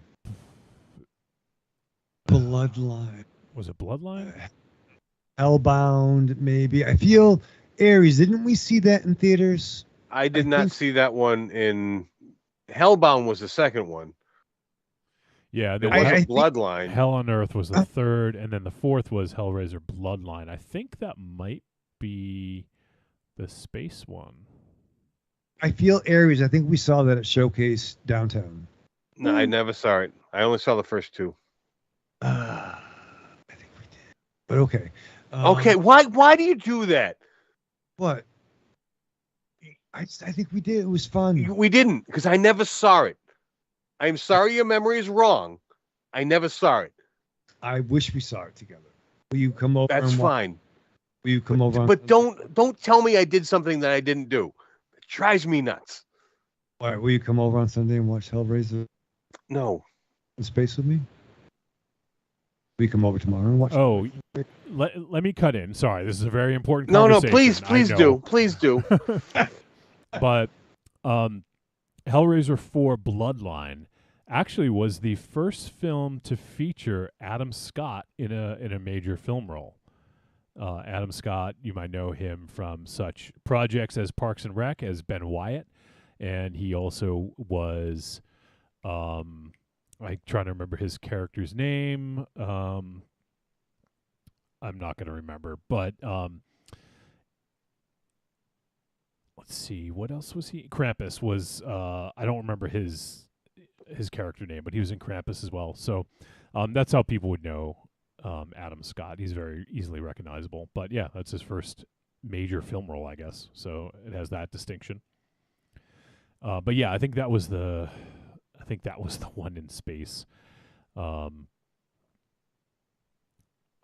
That's right. Because it was directed by Alan Smithy. That's how I remember that one. Yeah, it was Kevin Yeager, but apparently the changes went too far from his vision, and then he had asked for the Alan Smithy pseudonym to be put on it. Wasn't that one of the last ones to get that before it was retired? That's a good question. Because you don't see any more Alan Smithy. No, they're not allowed to do that anymore. Oh, really? Is that? It's a Hollywood rule. Yeah, it's been retired. I would love to do a complete works of Alan Smithy. I don't think you do.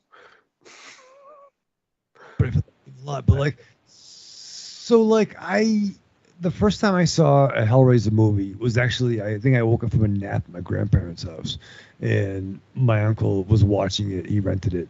What the fuck is this? And it was the fucked up bed scene with the blood and the chick with no fucking skin on. And it's terrifying. We've seen a lot of bad Hellraiser sequels over the years.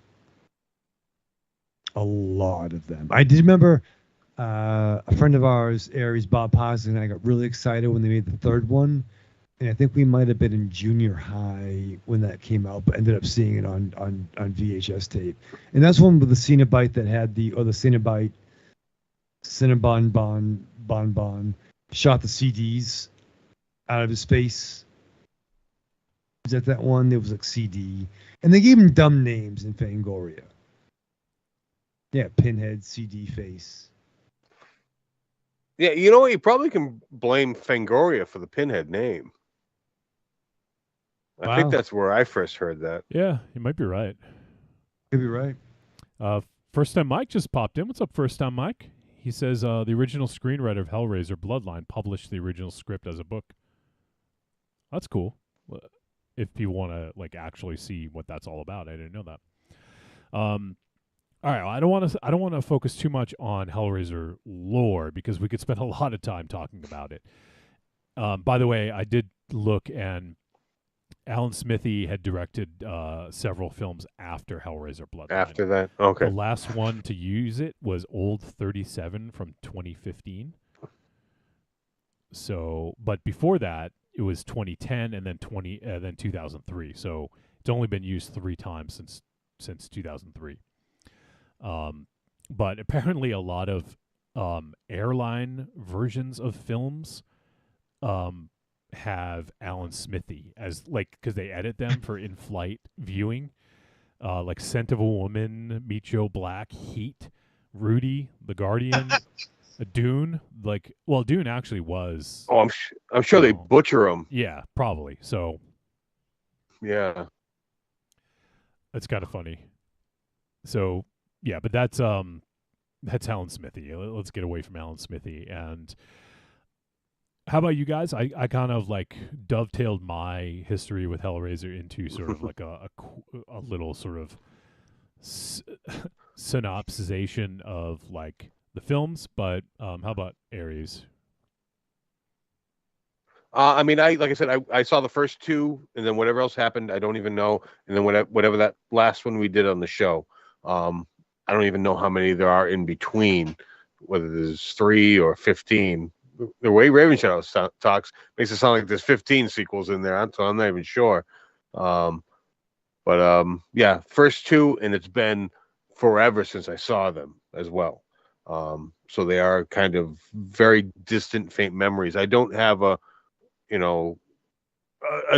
deep down love for these movies. All right, how about you, Raven Shadow? And I kind of mentioned some stuff earlier. I mean, it's a great look, it's a great gimmick, great, the visual presentation. But having watched a couple of the later sequels, they're not good, and I think a lot of them have been pretty much spec scripts that just threw the Hellraiser name. And I get, folks, fine. How many Batman or Spider-Man movies have there been in the last, since 1989? Quite a bit, right? Of both of them. So I get folks who may be burnt out. I mean, hell, even I'm burnt out over fucking a Batman movie. But I'm a little burnt out over some of the genre characters. Maybe Hellraiser, maybe the priest wasn't somebody that should have been franchised. Mm-hmm. I don't know. You know what I mean? A great look, but do you really need to franchise the priest with what we saw? Right. We have so many chats going on tonight. I don't know. I can't keep up with all of them. So I apologize if folks are commenting and I can't keep up. But we have Normal Mode Gamer is hanging out on YouTube. And he says, this movie creeped me out at 1 a.m. The concept and idea of Hellraiser. The gore was tame compared to the original. This was a treat because they were produced more, but not the best, in my opinion. And also, Normal Mode Gamer said Dolph Punisher was great, better than the John Travolta Punisher. And then Angry Townsman says, Aries, do not disparage Dolph's Punisher. You get some hate there, Aries. Apparently. I don't know. I mean, that's not even... That's not even a watchable bad movie to me. I can't do it. Come on, dude. Will you come over and watch Punisher with me, please? What about Kevin Nash as the Russian? I love that scene. Say what you want about the rest of that movie. I love that scene. Yeah. I actually really like Kevin Nash in that movie. But that was the character's name, right? The Russian? The Russian, yeah. Yeah. Because that was from the Garth Ennis run, right? Yep, yeah. With us. Okay. Specker Dave. Yeah. All right, so let's jump in. I apologize if I can't keep up with the chat, everyone. But there's actually we have 3 different chats going on, and I'm trying to keep up with all of them, and sometimes it's a pain in the ass to click back and forth while I'm trying to have a conversation with these guys. But I'm sorry. Did you go Raven Shadow with your? I did. Here's what I like so far about this picture. I like the acting. Okay, great. Thanks for your input. we were looking for backwards with the other previous ones. Was that a pause or were you done? We talked about the spikes and whatever the fuck, but no, they were spec scripts. They were shitty fucking movies. They're not good. All right, so a simple yes, you covered it would have sufficed. Yeah, and we. I said that. On. Okay. We totally saw that one in theaters. The last thing else. Oh God, motherfucker! What? Hey, don't make Aries argue. We haven't even started the movie yet. We haven't even started talking about it. All right. So let's jump into David Bruckner's Hellraiser. Now, David Bruckner, we've talked about him on the show many times. I really like him as a director. His last film, The Night House, was fucking awesome. He did a couple episodes of Creepshow on Shudder. He did The Ritual, which I think generally we all dug.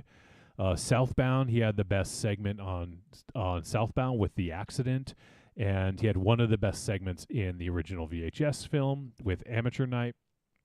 And he's also coming back to VHS. He's doing VHS 85, which has been announced, and I'm actually really excited now that he's got some more sort of directing chops.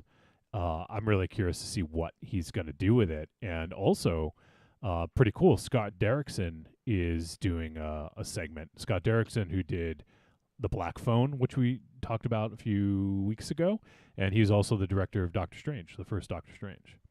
So some pretty big heavy hitters come to the VHS franchise, which I think is really, really cool because, I like that they get up-and-coming directors. I think that's really awesome. But it's cool for them to kind of pull in some directors who are really sort of like making a name for themselves. And also Natasha Kermani and Gigi Saul Guerrero are also going to be featured on that. What did Natasha Kermani did, let's see, Lucky, which we did on the show. That was, I'm trying to remember now. That one featured Bria Grant. Yeah, we did that on the show a couple years ago, so that's why I remember her name. But yeah, so I'm looking forward to that VHS 85. I don't know if there's a release date. I don't even know if they've even started filming yet. But glad to see them get some heavy hitters in that. I'm looking forward to that one.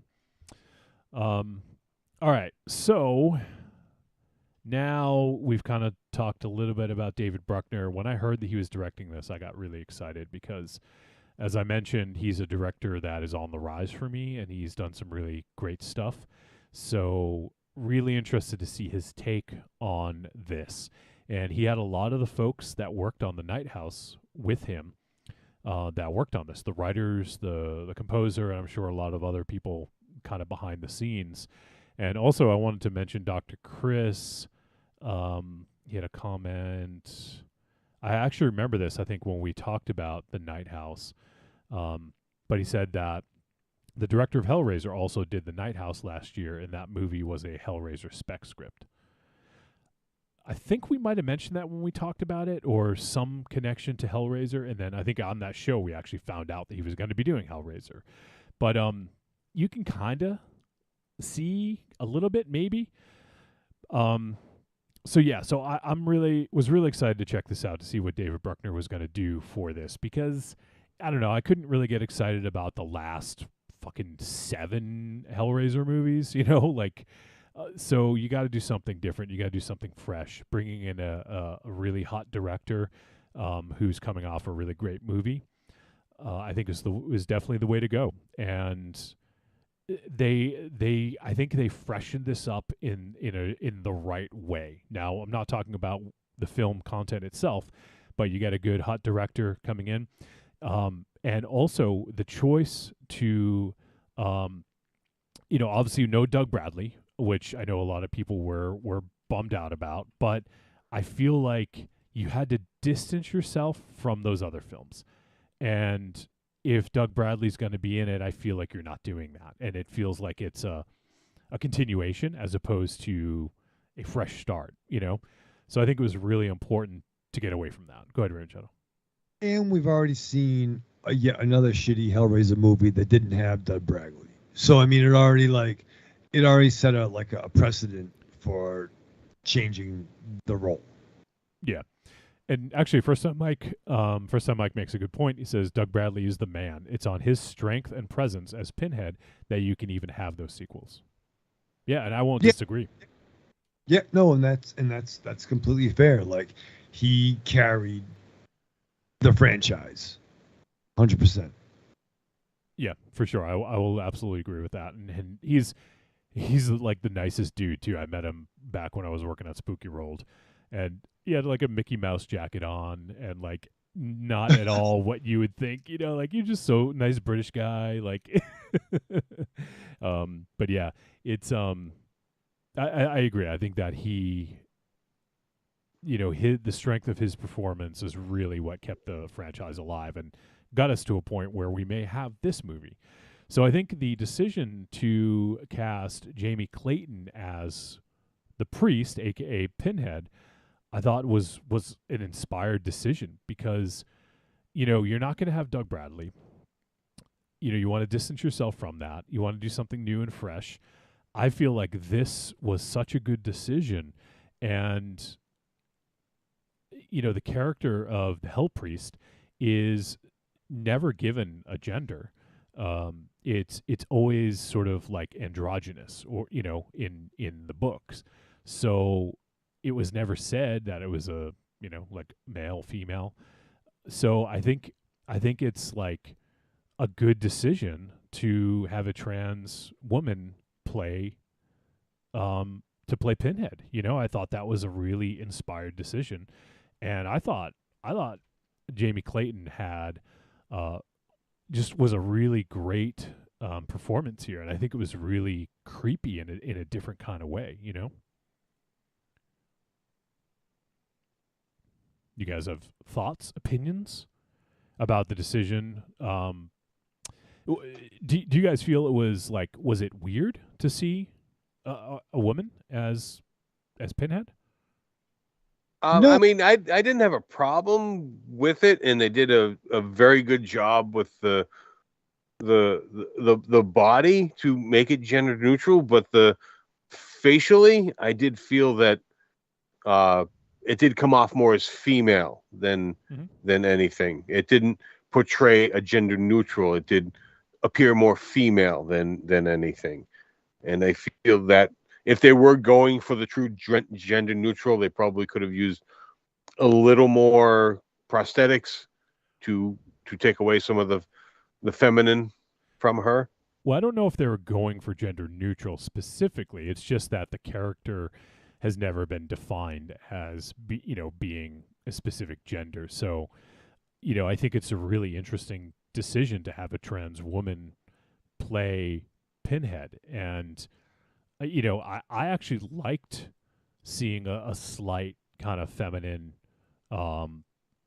sort of tint to the character, I don't know. It was something about it I liked. I mean, I'm not saying I didn't like it, but it was just because, I mean, there were obvious male and female. Crap. The what are the other ones? I'm drawing a blank. The monsters. Someone help me. Cenobites. Help me out here. Cenobites. Yeah. Sorry. Mental block. There were obvious male and female versions of them. So given that there was visually the face, it made me think. It didn't make me think gender neutral. It definitely steered me towards a feminine, and I do think that they were trying to go for a gender neutral because they took so much time to take any of the feminine out of the body, where the other females, the actual females, Cenobites. Cenobites. I want to say Cenobites. Cenobites. You want to go to Cinnabon after this? Yeah, I'm fucking craving something right now. They were overly sexualized, so I felt that they were going for the gender neutral, and I thought they could have taken it a little bit more out of the face. I mean, I think it's on one hand too. It's like choose the form of your destroyer, right? Like, I mean, there's some abstract characters. I think a lot of characters can appear how you interpret them, how the character interprets them. It didn't. Once again, it wasn't Doug Bradley. So anybody different, we've already seen a shitty Doug Bradley knockoff. I'm fine with the interpretation. I mean, I thought the pin's a little bit too CGI heavy for me. Maybe that's a little bit of a nitpick, but it didn't seem as real as the effects on Doug Bradley. But other than that, I thought they were fine in the role they played. I would like to see more of that character. I don't think we really saw a lot of that person until an hour into the fucking picture. Yeah, and that's kind of, I mean, there's some of the other Hellraiser movies are, like, it makes sense. I mean, you don't want to blow your load, so to speak, with the Hell Priest, Pinhead, and just, because then it's just not as effective and cool if it's just always on screen, So I feel like you get a better impact if it's used more sparingly, which in this case, yeah, maybe they could have done a little bit more, but I actually thought that was a kind of a cool decision. So actually, I thought the amount the priest was on the screen was perfect. Yeah. I mean, that's how it kind of plays in the story, in his story. I just don't think this version, this version of the priest looked great. They did not have the gravitas that Doug Bradley had. The presence. Oh yeah, or presence, or I don't think that unless you knew this person was the priest, I think this very well could have been fucking Steppenwolf from the Justice League movie, not Darkseid. Like, I just didn't think that the priest had the same weight as the other Cenobites did. Didn't or did? Did not. I thought, like, unless you knew this was the main event, I don't think that would have come across completely, or would have had the same presence, or however you want to say it. Like, the priest had a more presence than the other ones. I didn't get that much more from me. See, watching. I did. I didn't think it was I thought the God level, but I thought it was a definite definition that defined that the priest was in charge. I mean, I'm saying no, but I'm saying I'm slightly more like upper mid card. I don't think this priest was main event. Right. I thought. I mean, I don't think we're going to change your mind, but like, I think Wolfie is in agreement that we feel it was an appropriate level, because the priest isn't the number one. Right. The God is the number one. Yeah, and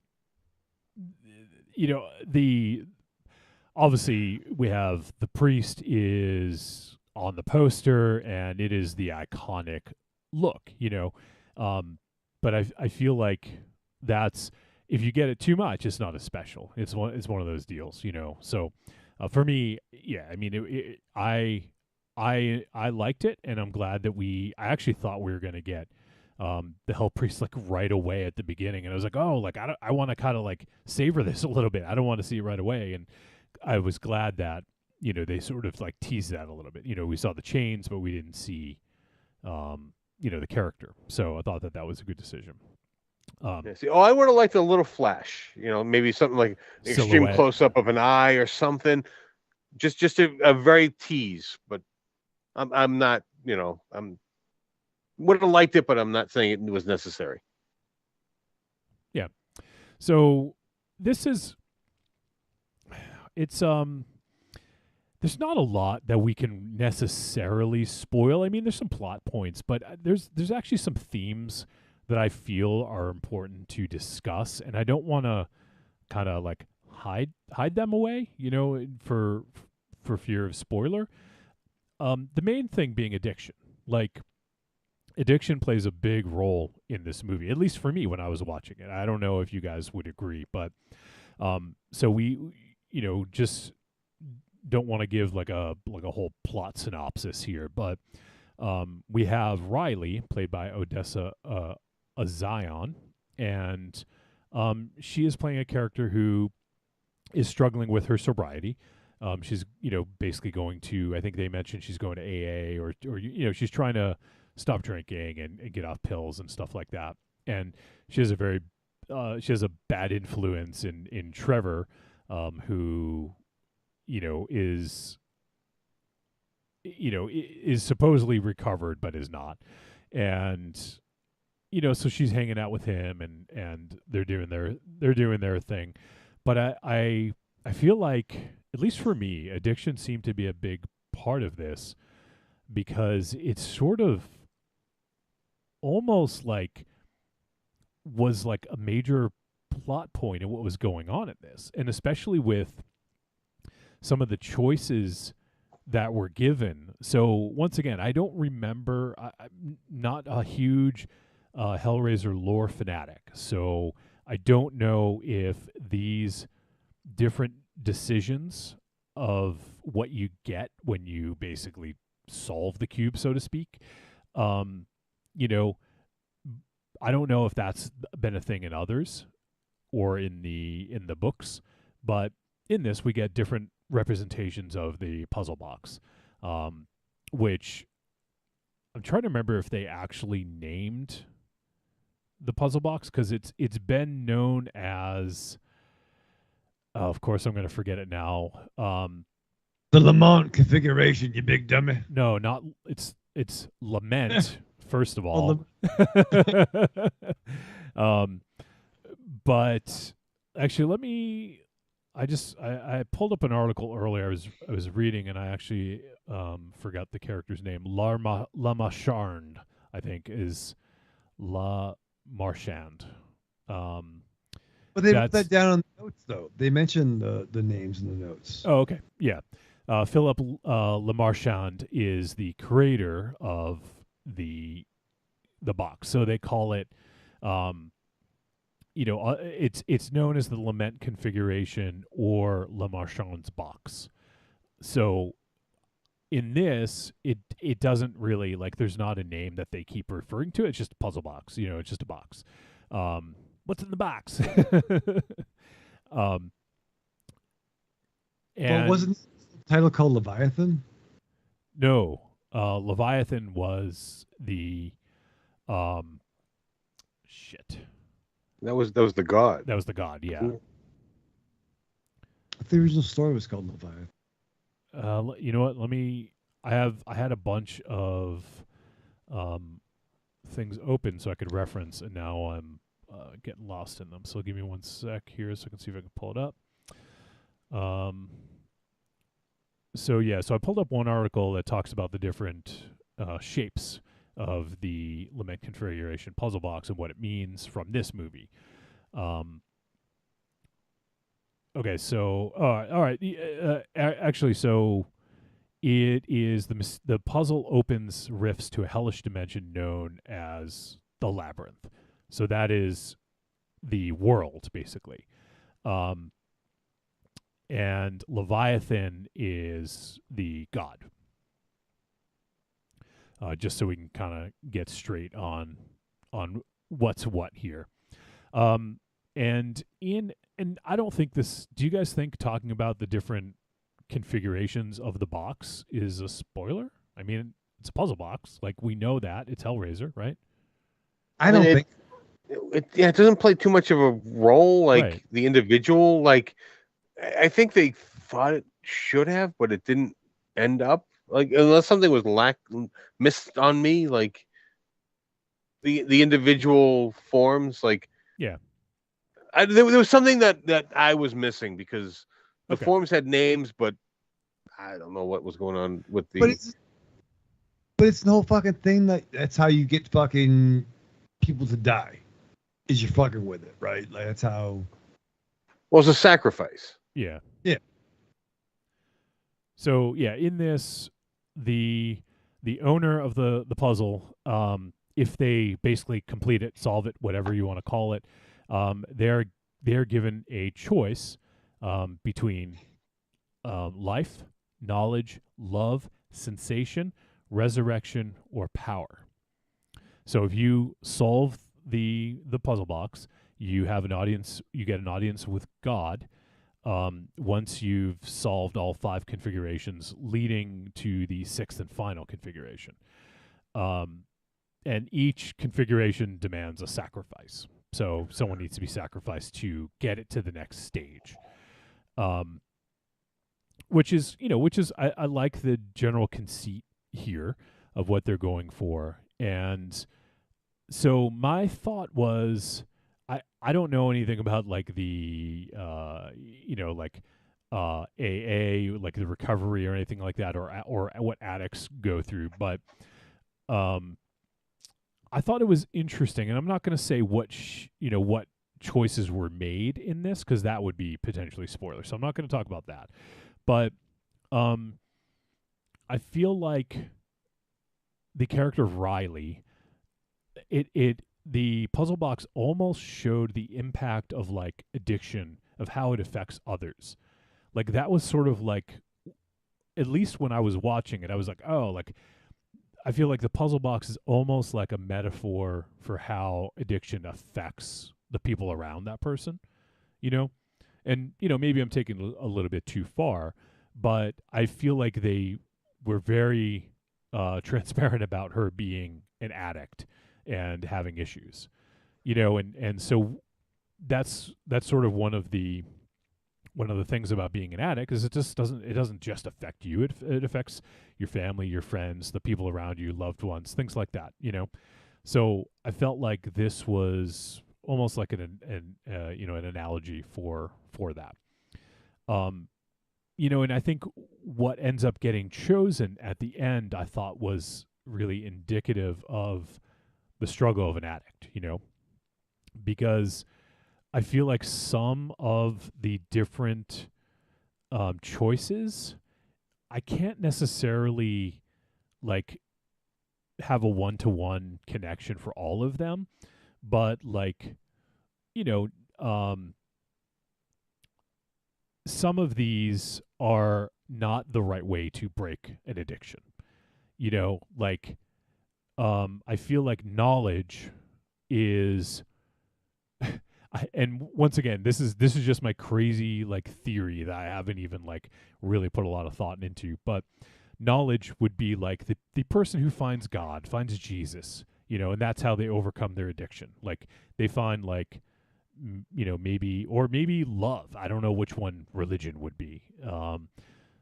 But I feel like these are all different ways to overcome addiction, and there's only one real way to overcome it, because you're in this case you're moving from like one addiction to another. Like if you give up drugs and alcohol and you find Jesus, like I'm not disparaging religion, I'm not going to pull a John Lennon here. To each their own. I'm not a very religious person, and I feel that a lot of organized religion, especially in this country, is more or less a sense of control. And, I don't want to get too deep into that, but, I feel like some of the different options that Riley was given are different ways to sort of almost circumvent addiction from one addiction to another. Like we get that with the dude who had the box at the beginning, Voight. Where given what he chose, I won't mention, just in case people want to be surprised, but with what he chose and how that impacted him, and because he was someone who sought power, and he didn't choose power. He sought something else, So I don't know. I just thought that was kind of interesting. Do you guys see anything to that? I think you're on the right track with a lot of what you said. I do feel it's dealing with addiction on multiple levels with multiple characters. And I say I think you're right. Not that I'm like, oh no, you're going to correct you, because I'm sure there's a lot more going on than I understand, that you understand, that you probably wouldn't. The average person probably wouldn't understand with watching it 15 times, just because of, without like living through the particular addictions that they're dealing with. There's a lot of probably that's lost, but I do feel this movie is a lot to deal with different addictions, and to different degrees. Yeah, because it seemed like it was almost. It's not like it was like an entry point into this person's career, into this not their career, into their life. It was very much like her relationship with her brother. That was like a big part of, her addiction, and he's trying to, help her to get over it and to do the right thing. And, so I feel like it was a very important aspect of this, and it's not something that is just to be sort of like brushed away as like, oh, well, yeah, she was hard up because she's an addict, therefore she did this crazy thing. Like, yes, that is true. Both these things are true, though. She did this crazy thing to get the box, and then, and then these other things happened, So, yeah, and I don't want to get too deep into the the nuts and bolts of what the story is potentially about. I mean, that's for everyone to figure out on their own. But in that case, as an analogy to addiction, I thought that it was it I think it nailed it, or it at least hit the nail on the head. I'm not going to say it like completely nailed it.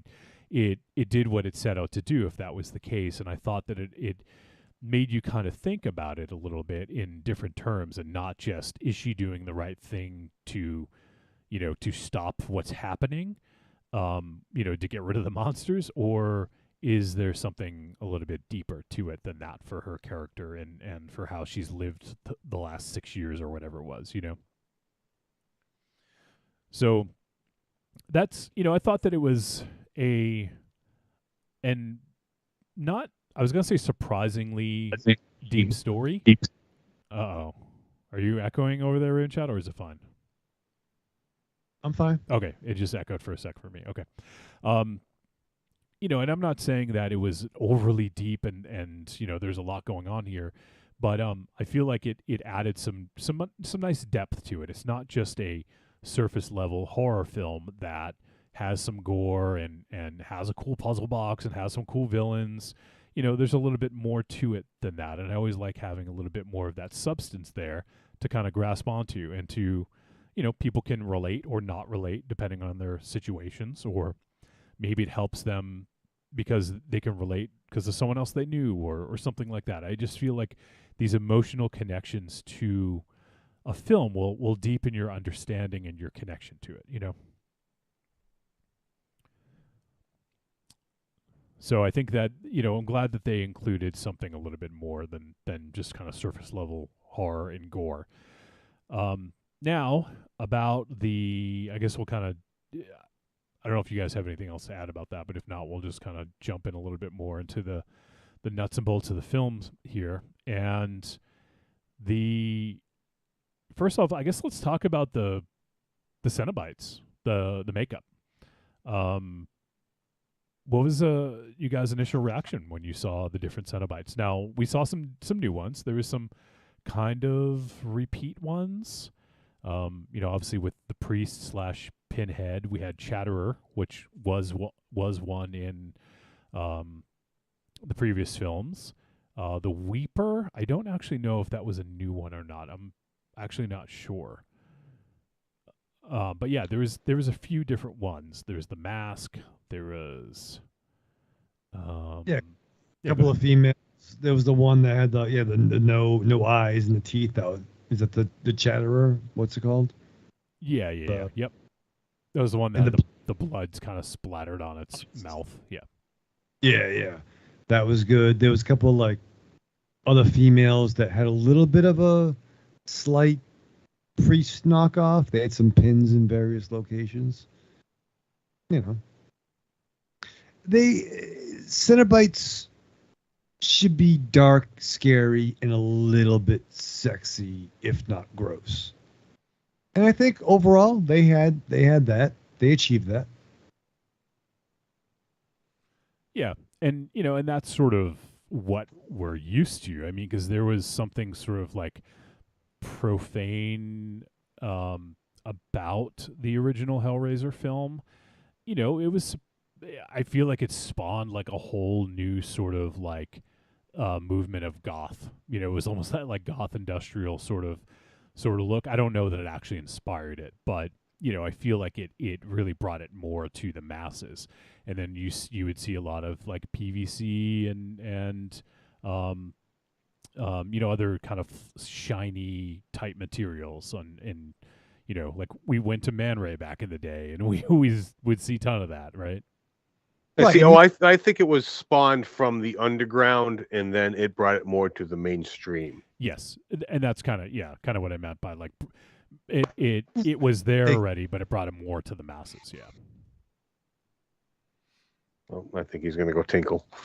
I am, but there was even like there was even like the McFarlane line of like figures that were like, Yeah. you know, frigid fairy tales or like dark fairy tales that would obviously be inspired by Clive Barker, that kind of. Yeah, I think didn't he work with Clive on that stuff, or am I misremembering that? Sure, but you know what I'm talking about, though, right? Yeah. Yeah, they were definitely inspired by this type of visual effects and everything. I'm sorry to interrupt real quick. It was the Clive Barker McFarlane Toys Tortured Souls, so it was Clive Barker. Tortured Souls, yeah. Yep. As far as the visual effects for the Cenobites in this, I didn't think that there was enough distinction between some of them at a quick glance. Like you actually had to think, especially with the lighting, as to which one you were looking at. Whereas in the older movies, like at a quick flash, you knew exactly which one you were looking at, whether you knew the name or not. You just visually you knew who it was. In this movie, like they flash them up, like what you'd think it was one or two of one or three of them, and I don't think there was too much of a distinction. Even though the makeup was done very well, there wasn't too much of a distinction between them. Yeah, I mean, I could kind of get on board with that. There was some, because they are shown in a lot of darkness at times, so I could kind of get on board with that and say that, you know, maybe some sort of distinct feature so that in a silhouette might have made it stand out a little bit more. I mean, I think they did have some pretty good ones, but maybe the silhouettes just weren't strong enough in low light, you know? Yeah, I mean, because they were definitely trying to mask them until more towards the end, and I can appreciate that. But the fact that you're having people with very similar builds and very similar, makeup, it became a little bit, trying to figure out who was who, and especially when with quick cuts, it was a little troublesome to follow. Yeah, I won't necessarily disagree. I'm trying to look to see if I can find like a picture of all of the Cenobites. I mean, I couldn't even tell you how many there were actually, just because there was so much, flashing around. Let's see. So this is an interview with David Bruckner I'm looking at now. I didn't pre-read it, so I'm just going to kind of read a little bit here. It says, in order to achieve something that both honored the past and represented the present, the director acknowledged what it was about the Cenobites that made them pillars within the genre. So David Bruckner goes on to say, back then we allowed some Cenobites, leather-clad Cenobites, to scare the hell out of some suburbanites that were afraid to look at themselves in some way, Bruckner said in reference to the original BDSM-inspired design. In the late 80s, something like fetish culture was pushing limits. I totally agree. But now you're talking about a conversation that's high in consent and communication. It's kind of everywhere in some way. Such an overt nod might play differently nowadays. We're exploring alternatives to that. Thus, 6 new Cenobites, not including Clayton's, which is, the priest, were introduced. A new design of the Chatterer, the Gasp, the Weeper, the Mother, the Asphyx, and the Mask. So we got a redesign of the Chatterer. We get the Hell Priest. Those are the ones that are sort of remade, and then we get 5 new ones. So looks like there was 7 total in this. 7 total. So I think that's an interesting point, though, because like back then, fetish culture wasn't really in the forefront. It was, as you mentioned, Aries, kind of an underground thing. So it was kind of like probably shocking to the masses. But now we've seen that, and maybe it's not quite so shocking. And we've even to the point where we've seen, like musicians on like the Super Bowl stage or something like that. Like not saying they dress like Cenobites, but probably something that was, reminiscent or, I don't have an exact person in mind, but, just thinking of. Oh yeah, well, I mean, you know what? You turn on the local news in the morning, and one of the newscasters will be wearing pleather pants. I mean, very similar to what they were wearing back. The Cenobites were wearing in the '80s. So yeah, the culture has changed. What channel is that on? Fox 25 Any, News. yeah, any news channel. Yeah, I think was a good choice though, because things were different then and compared to now, and I think you don't necessarily want to flaunt sexuality because, as David Bruckner said, it's more of a conversation and consent. Like that's back then it wasn't. Consent wasn't talked about the way it is now. And obviously that's a good thing, but it's interesting that they redesigned with that in mind. But that being said, at least two of these were very over-sexualized. Oh, I agree. Yeah. So I'll go on and read a little bit more. It says, in regard to the thought process behind how to bring something sensually disturbing into a more sexually realized 21st century, David Bruckner said, how do we do that now in a way that is still shocking and can unsettle us? And we had an idea, and I don't actually remember where the initial idea came from, but the notion came from a conversation of what is leather, if not a representation of skin, form-fitting, that can accent the human body in various ways, and we started thinking about extreme versions of body modification. And this idea emerged of, what if they were their own leather? What if they were so modified that their flesh was tailored in such extreme ways that it felt like clothing, and that it had all the personality you might find on a work of art bestowed upon a runway model? Except it was born of the body, and it could have the potential to capture the regal vanity that the Cenobites carry, which is, again, a reflection of their principled nature towards their pursuits. I think it's pretty interesting to actually use their flesh as like their own leather. Yeah, and which would make sense as to why they all have a similar look to them. Yeah, I'm glad that we saw that, because I think that's a really interesting kind of way to think about it. So, okay, cool. A little bit on the Cenobites there. But yeah, I really dug the designs, especially the priest. I thought the priest had some really outstanding just details. Like it was almost like on the neck, it almost felt like it was like a lock or something there, and that, to me, I think of like unlocking forbidden knowledge or something like that. Like, I just thought that was kind of a cool, just a cool design and a cool way to represent that. You know what? I kind of interpret it as like a locket, like where someone would keep a keepsake. Oh, it could be too. Yeah, you're right. Yeah. And so the interesting thing about this is, I mean, once again, I don't know the entire lore behind Hellraiser, but I wonder what version of hell like they come from. Is this like a Christian hell? Like, is it, like what kind of a hell is this?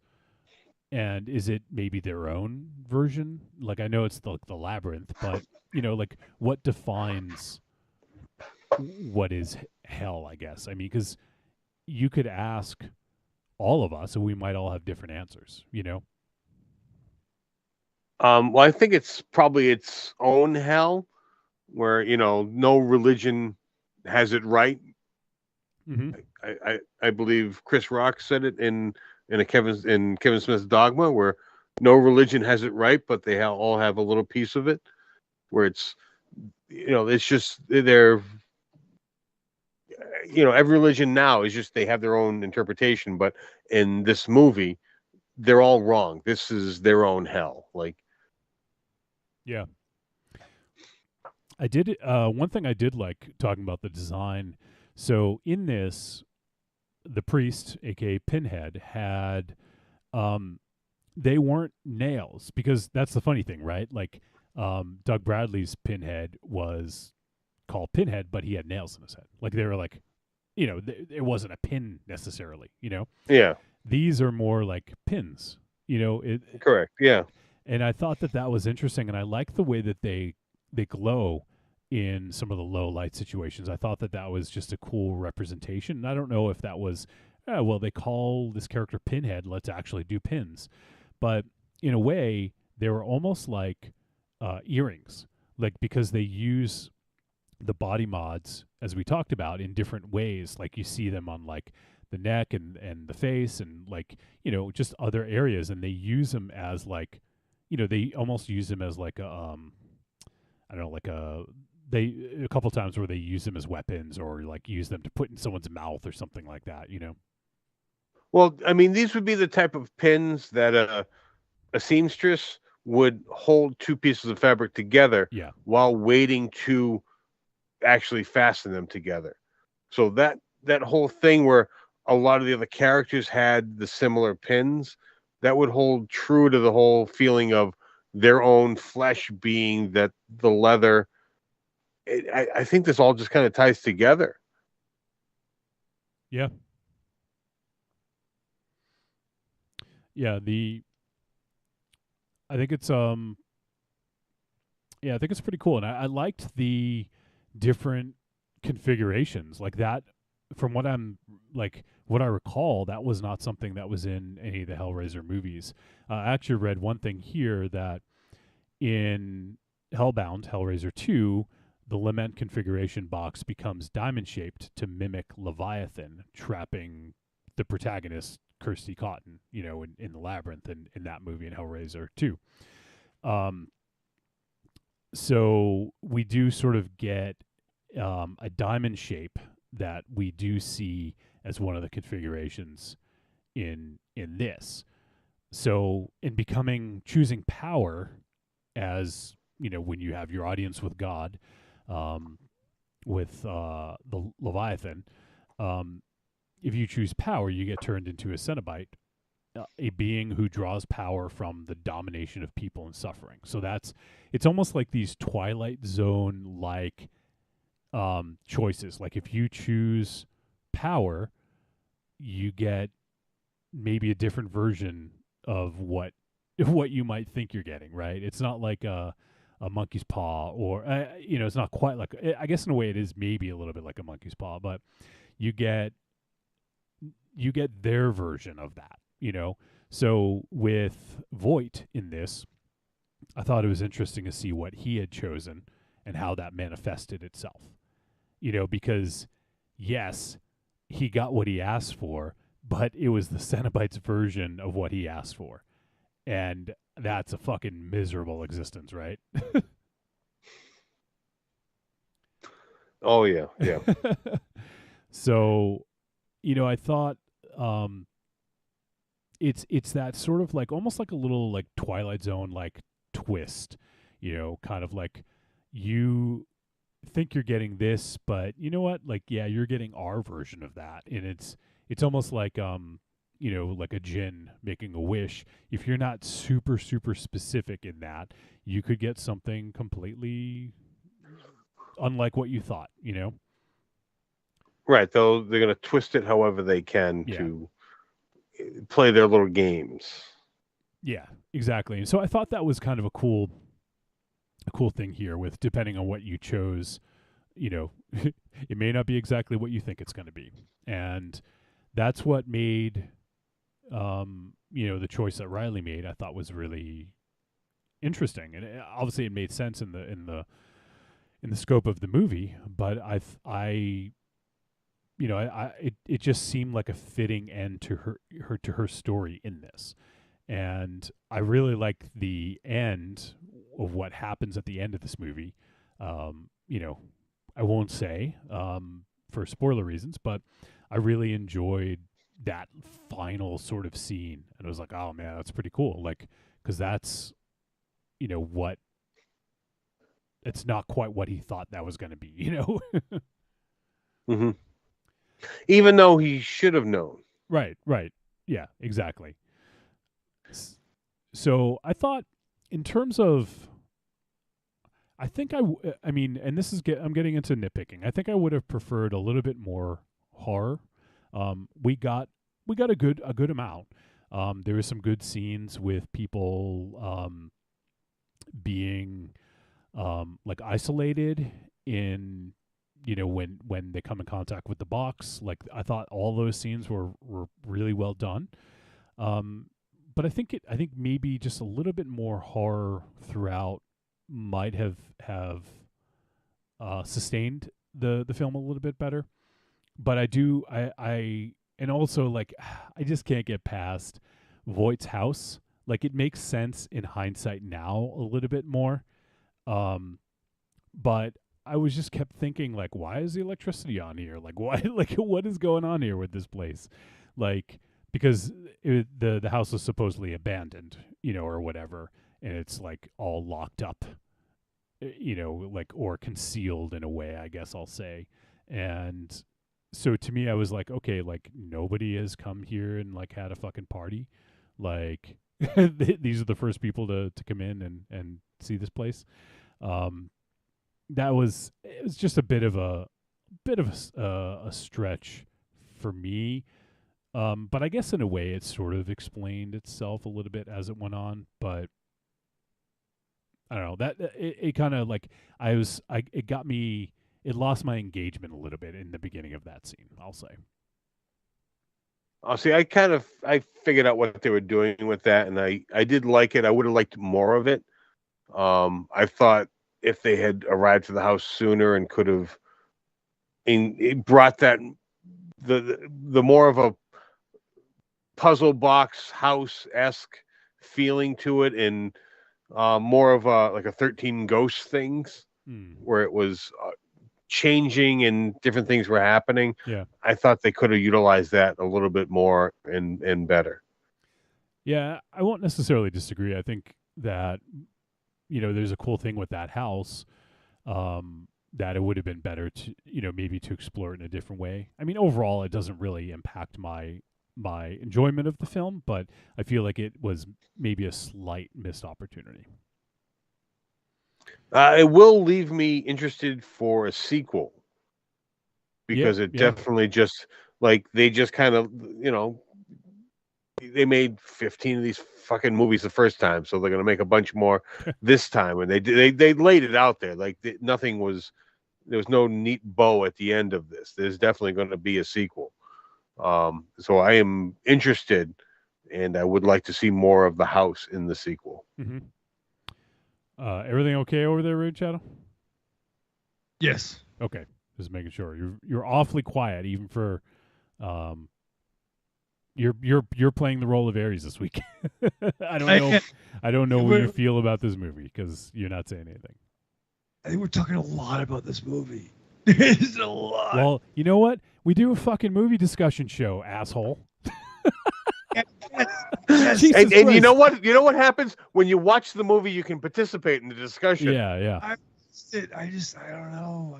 How many minutes? You watched the first 10 minutes. Yeah, how many minutes of this movie did you watch? Enough. Enough. Apparently not, because you can't engage. Yeah, you don't even know what the fuck we're talking about. I don't find it that engaging. I truly don't. Like, I don't. You guys did you watch the movie? There was a lot going on in this. I like the actors were good. I like the girl and the boyfriend. Here we go. He's just naming stuff that every film has. But like, I'm yeah. Hey, where did this movie take place? Oh, keep talking. No, you're very entertaining. I like the cinematography. The music was real good. No. I like the acting. Where did this movie take place? I actually don't know, Aries. So. Oh, come on. The world, Earth. Oh, the Berkshires. I actually. Okay. Yeah, there was the Massachusetts, the Berkshires. Yeah. Oh God, it takes place in your fucking neighborhood, and you can't even fucking figure that out. Whose neighborhood? Your neighborhood. Mr. Rogers' neighborhood. Our neighborhood. We outside of Central Mass. You're literally like 20 minutes from my house. My neighborhood. No. All right, it's my neighborhood too. That's why I'm fucking saying it. Ares probably would have cut down a flaming tree in that neighborhood. I'm sure it would have. Yeah. No, it's the box. There's a box. There's chains. There's problems. Oh crap, Wolfie! I blame you. You brought him into this. He was content just playing on his phone. He was doing Candy Crush and leaving us alone. What are you doing on your phone? Trying to order a pizza. Share with the hungry. class. I was texting Mary. Yeah, read your text out loud. Read them out loud. Saying they're fucking still talking about this fucking movie. No, you were like, give me some talking points. No, you think I'm kidding? I'm like, they are fucking still talking about this fucking movie. So why are you texting someone while we're talking about just say, stop talking about this fucking movie. Why don't you just tell us? How many fucking hours are we going to go on? It's a priest, is a pin. It was an interesting discussion that Aries and I were having, I thought. And you started, and you fucking poked the fucking bear. So now I'm listening to you.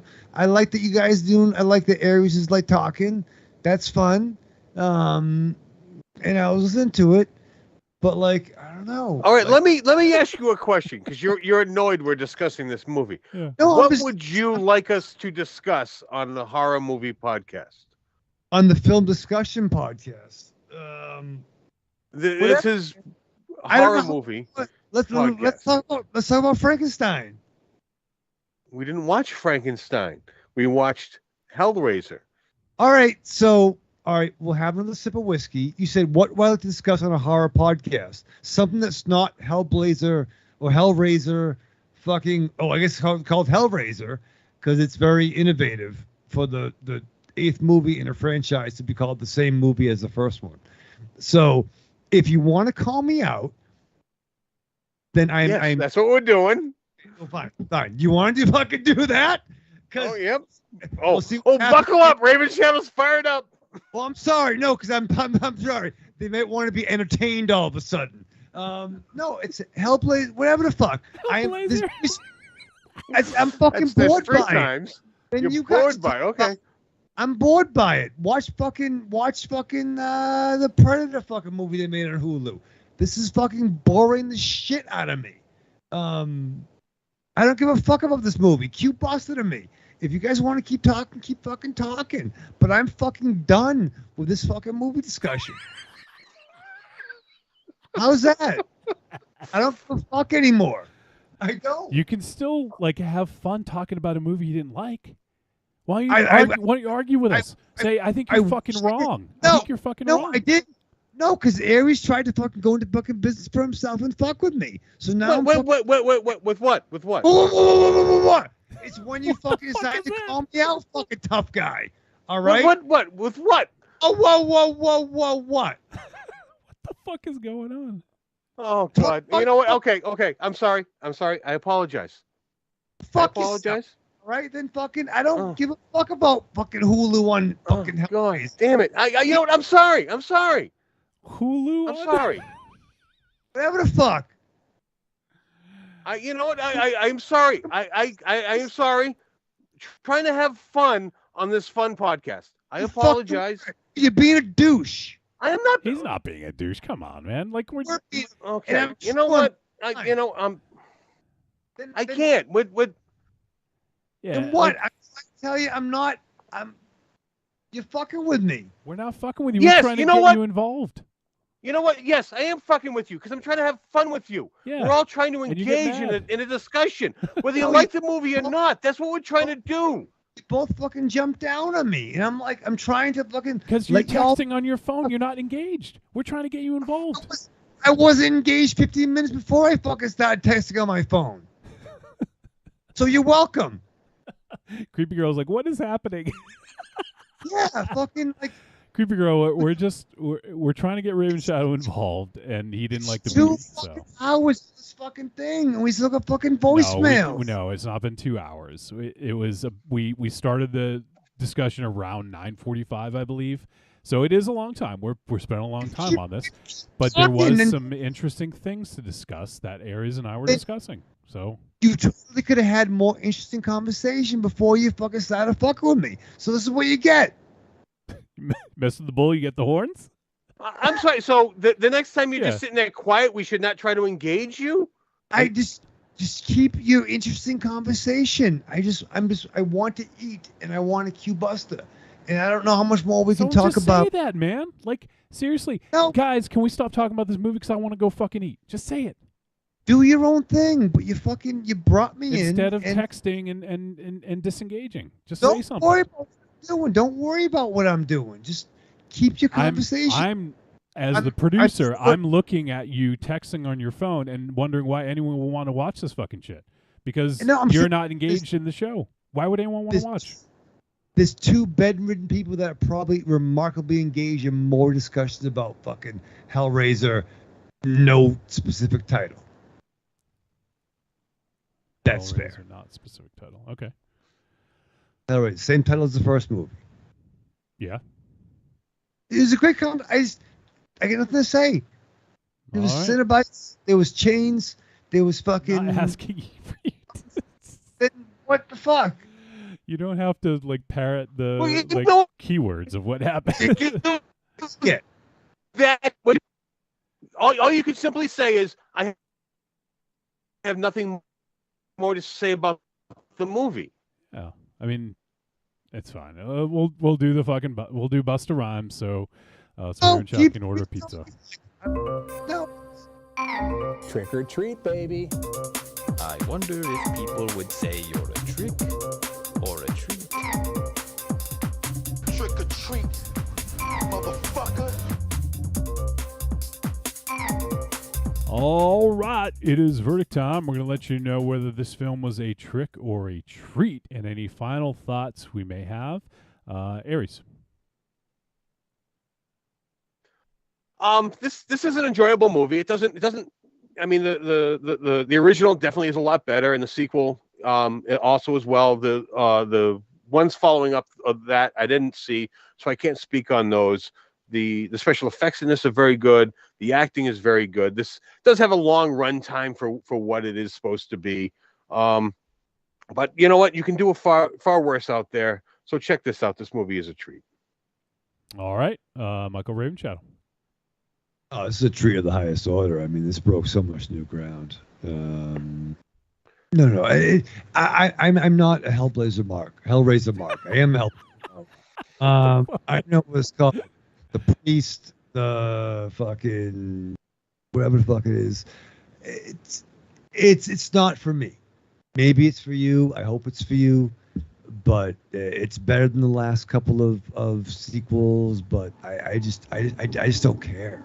So I would say it's a barely a trick for me. But check it out if you like the same shit you've seen over the last. All right, for me, I enjoyed this. I feel like it was a tad bit uneven, because, and I get it. Like the first half was set up to what's gonna happen later, adds more emotional, sort of attachment to the characters. So I don't necessarily have a problem with that. I think I would have preferred to get in a little bit more into the puzzle, sort of mystery sooner. But all that said, I think the performances were good. I think the casting of Jamie Clayton was inspired. I really enjoyed her portrayal of the priest. And I liked the end of this. I liked kind of where it went and, how they changed some of the lore with the puzzle box and the configurations and stuff like that. So I thought it was interesting. I liked the Cenobites. I think that this was good. Was it outstanding? No. Did it live up to my expectations of what I had hoped a David Bruckner Hellraiser film would have been? Might have come in a little bit under expectation because the Night House was fucking awesome. So I think I had, and I try not to let expectations, decide how I feel about something. But I think I was hoping for maybe something a little bit more, but I think that it ultimately it's a really good, solid horror movie. And if I hold David Bruckner up to a higher standard because of his previous work, I mean I think if anything that's a good thing. That's saying that I appreciate his work as a director. And look forward to what he's gonna do. So yeah, I think that ultimately it's a good film, and I like a lot of aspects of it, and I did enjoy. I don't know if that's right. Me talking about the sort of addiction angle and how it relates to some choices that were made in the movie and some of the options that were presented. But that sort of was something that kind of resonated with me, and it felt like it fit well and made me sort of attached to the characters a little bit more. So yeah, overall, this is a treat for me. I did enjoy it, and I feel people who are fans of the previous films, especially the first and second, I think you'll dig this. Even if you like the ones after that, like, you gotta fucking like this, because if you liked, Hellraiser 3 through fucking 11, like, like, this is better than all of those, at least the ones that I had seen. So yeah, I think that it's definitely a film worth seeking out, and if you have Hulu, it's just there for you. So give it a look. Creepy Girl says, did you feel like the casting was weird? I don't know, but it felt weird to me. Well, we actually did talk about this earlier, Creepy Girl, and I thought the casting was fine. I really actually enjoyed the casting. Creepy Girl did like the movie, though, she says, so that's good to hear. All right, let me just check on the other chats just to make sure I'm not missing out on anything here. All right. Nope, I think we're good. All right, so next week, let me go ahead and pull up the details for what we're doing next week. We do have a guest lined up for next week. He is verified, and we will be joined next week by Arkham Josh. And the film that we're going to be discussing is a film that Josh had picked out of a selection of a few, and it is one that I believe he already saw in theaters, if I'm not mistaken.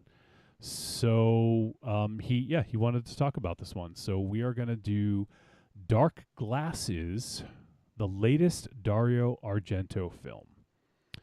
So will this be a return to form for the maestro, or will it be his fucking Dracula movie? I forget the name of it, but it was pretty bad. Let me see. I want to remember the name of that movie. But for me, Argento is a master, and his output in the late 70s and early 80s is almost unmatched. But I would say since maybe the Stendhal syndrome, I feel like, yeah, I would say Trauma and then the Stendhal syndrome. And then from there, things started to go downhill. Until Sleepless, I thought Sleepless was a little bit of a return to form. But after Sleepless, it was The Card Player, Do You Like Hitchcock? He did do those 2 episodes of Masters of Horror. I liked one of them. I can't remember I think Peltz was the one that I liked, if I'm not mistaken. But then he did Mother of Tears, Giallo, and Dracula 3D. And it's just been a little bit of a downward trend for the maestro. But Dark Glasses is his latest film. It is now streaming on Shudder as of today. So on the 13th of October, it is available on Shudder. So if you guys want to go play along at home, you can watch Dark Glasses. It's 85 minutes, so it's perfect for for watching with your dog, or whatever. It's a perfect runtime for Ares and Raven Shadow, I think. But yeah, so Dark Glasses, and it also features his daughter, Asia Argento. I just hope that he doesn't have her mutilated and or forcibly assaulted. Yeah, exactly. Like he's done in other films. So we'll talk about Dark Glasses next week, and it is streaming on Shudder right now. So go check it out and report back to us. Let us know what you think. Podcast@trickortreatradio.com. Send a voice message. All right, so we'll be talking about that next week with Josh, Arkham Josh. All right, so we do have some voice messages. Let's see what we got. We did get a few as the show was happening, so we actually have 2 more than I thought. So I'm going to get these queued up. I forgot to queue them up.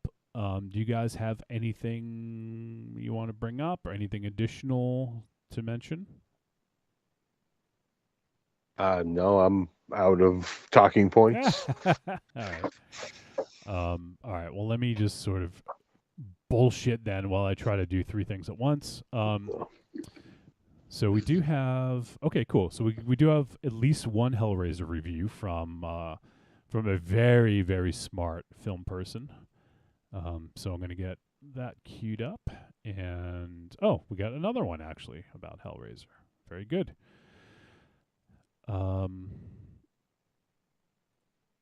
Okay, so if you guys, while I'm getting these ready, if you guys want to call in, we love hearing from you guys. Podcast at trickortreatradio.com, or you can go to trickortreatradio.com and click on contact, and there's a link to leave us a voice message right through the website. And over the years we've been doing voice messages. I feel like it's one of the sort of great features of the show that people have given us feedback that they really dig, that they like, that we, like to hear from our friends, our listeners, our fans, whatever you want to call folks. But we really enjoy hearing from people. So if you guys have the opportunity, we would very much like to hear from you. You can send that to podcast@trickortreatradio.com. All right, so let me go ahead and I'll cue this one up here. All right, there's 2 parts to this. I just want to make sure I had the right part first. All right, so we're going to hear from our boy, Dangerous Donnie Davis. Hey guys, this is Donnie, or Angry Townsman on Discord. I just caught Hellraiser on Hulu and wanted to give my thoughts on that and some other movies I've seen recently. I was never the biggest Hellraiser fan, especially from 5 onward.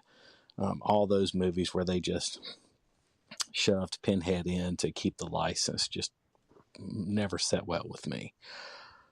For Hellraiser 2022, I do give it a treat. It's not the best. I had some issues with maybe some of the pacing and the overall length, but overall a treat. I'm not sure where I would place this in the series. Maybe 3rd after the original and its sequel. Although 4, for some reason, just sits well with me. I guess I love the in-space movies. Patrick Walsh of the Scream Queens podcast would call this that one dumb bitch movie, one where someone's actions brings death and torment to those around them, but they survive in the end. That may have been a spoiler. Sorry, guys. I have never read the original work by Clive Barker, but I am curious to do so now and see how this compares and the original compares. On to some other stuff I've seen. I finally caught Ready or Not. Oh, nice. Treat, nice. period. Yeah. I'd heard y'all's review. I waited long enough so that I'd forget details. But, yeah, that Samara Weaving kicked ass, and it was great. I have seen 3 movies recently in the theaters. Barbarian. If you haven't seen it, don't watch anything past the first teaser trailer. The first trailer does not give everything away. It sets some stuff up. And there are some turns in this movie. There's going to be some changes that you're like, did that just happen? It's not revolutionary, but it is a treat. Caught Smile. Don't watch any trailers. Best parts are in the trailers. There's some animal stuff in here that almost made me just leave the movie. It's not explicitly shown, but you see the aftermath, and I am just not all for animal violence anymore. Human violence, sure. Animal violence, no. It's creepy, but it is a bit of a retread of a recent good movie. I'm going to leave it there so not to spoil anything. I wasn't a big fan of the form of the final confrontation of what it looked like. Okay, that must be part 2. So let's continue on. Actually, sorry, I gotta put it in the cart. Okay, here we go. Dang it, I got cut off. I was talking about Smile Ass. This is Donnie again. I was left off leaving how it was creepy and a bit of a retread of a recent good movie. I'm not going to say which movie to avoid any spoilers. The final monster form was kind of meh to me. Just didn't really do it. Smile's a tepid treat.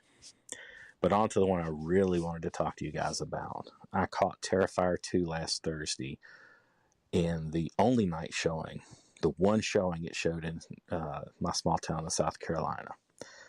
Long movie is long, maybe too long. I understand the production was affected by COVID lockdowns, and the director just kept adding cool shit until it bloated it out. It is much gorier than the original, believe it or not. Just so gory that it kind of got a little ridiculous by the end. I think there is a plot that may come to fruition in Terrifier 3. There was at least a hint of a backstory for the protagonist and her family and Art the Clown. I do give this a treat. And oddly enough, there was a young couple watching it that left like a third of the way through the movie. Zero reactions from them. They were kind of to the front left of me, and they were just still and quiet. No reactions to anything. And me and the older crowd were just eating it up. But all right, I'll catch y'all later. See ya. All right, Donnie, it's a big update. Appreciate all your thoughts there. If I recall correctly, we heard about obviously Hellraiser, Ready or Not, Smile, and Terrifier 2. Yeah, I'm curious about Smile. The animal violence that you just mentioned doesn't make me all that excited now. I can watch people die all fucking day in movies, but animals, yeah, it's not fun. But Terrifier 2, I'm super curious about that one. Like 2 hours and 18 minutes for a slasher seems super excessive. I don't know. Like, I mean, I'm gonna watch it. We'll probably end up doing it on the show, but it seems like a bit much. Aries, Raven Shadow, do you guys have thoughts about a 2 hour and 18-minute slasher? That definitely seems way too long. It seems like should have been like parts 2 and 3 with that running length. Yeah. Raven Shadow, I know you talked about it last week on the opening of the show, but I think if I hadn't heard the interview with the director, I probably would be more balking at it. But I'm intrigued, and maybe I want what's new in horror. You know what I mean? Like we've seen a lot of shit. Like I tried watching Halloween Kills on Tuesday, and I got through 20 minutes of it, and I thought the best part of that movie was Anthony Michael Hall. And I realized I don't care about Michael Myers. I just don't care about any new movies that take place after part 3, but in 20 minutes before part 8. Or I'm just not a Myers fan. So I want the new horror guy. And if art is the way to go, still shitty name, but I want to see what Terrifier 2 has to bring. Just something different. So I'm intrigued by that. Yeah, I mean, we'll probably definitely do it for the show when it hits streaming. So we'll see. And we do the first one. But now hearing you sort of mention that, yeah, maybe there's little added curiosity. But all right, well, let's continue on. And next, we're going to hear from Carlitos. Hey, Trick or Treat Radio, it's Carlitos. How you guys doing? I wanted to give you guys a call and give you my thoughts on Hellraiser. Dun, dun, dun. Anyway, nice. Yeah, Hellraiser. So this is a treat for me. Although I'm not. It definitely doesn't stand above, at least for me, the first two films. It lacks. I can't quite sure what it lacks. Like an extra bit of grit. Maybe a bit more of the fantastical.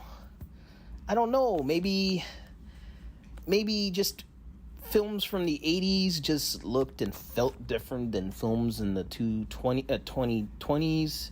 I don't know. But once it got going, it really got good. And got a lot of Cenobite action. I like the how they handled the I don't want to call it the lament configuration anymore, because that's just one of the many configurations of this. But the puzzle box, I like how they sort of made it easier to understand its purpose or change things around, which I liked. Mm-hmm. And the Cenobites were awesome. I like the new take they took with these. In a way, it makes more sense. You know, leather in hell, that's kind of like that. Well, whatever. But you went with it and you liked it. But just being your clothes, being your skin type of thing is pretty neat. And the ending was both gross and kind of eerie in that religious kind of way, which I liked. Anyway, yeah, thought it was good. And yeah, that's it, man. I just want to give you my thoughts on that. Everything, it's all good over here. Hopefully everything's all good over there. Not too much anymore, I gotta say. I did finally see Everything Everywhere All at Once. And this is my best movie of the year. That movie was awesome. A little too weird for the wife, unfortunately, but Asia enjoyed it. So she gave me a thumbs up about it right now. Nice. Anyway. Good taste. Yeah. That's it, guys. Maybe watch some... I was watching some... Andor, I guess. They were talking about some mind snorts. You guys know what that is? Mind snorts? Guys, mind snorts? Nope. Yeah, mind snorting D's nuts. Got him. See what Rocky started? I'm sorry, guys. I'm sorry. I don't know if that's a bad joke. I don't know. Anyway, I'll see myself out. You guys have a good one. That was pretty good, actually. That's it's like a up dog. I smell up dog, Rancho. You smell a hot dog? No, up dog. What's it? Damn it! You cut yourself, motherfucker.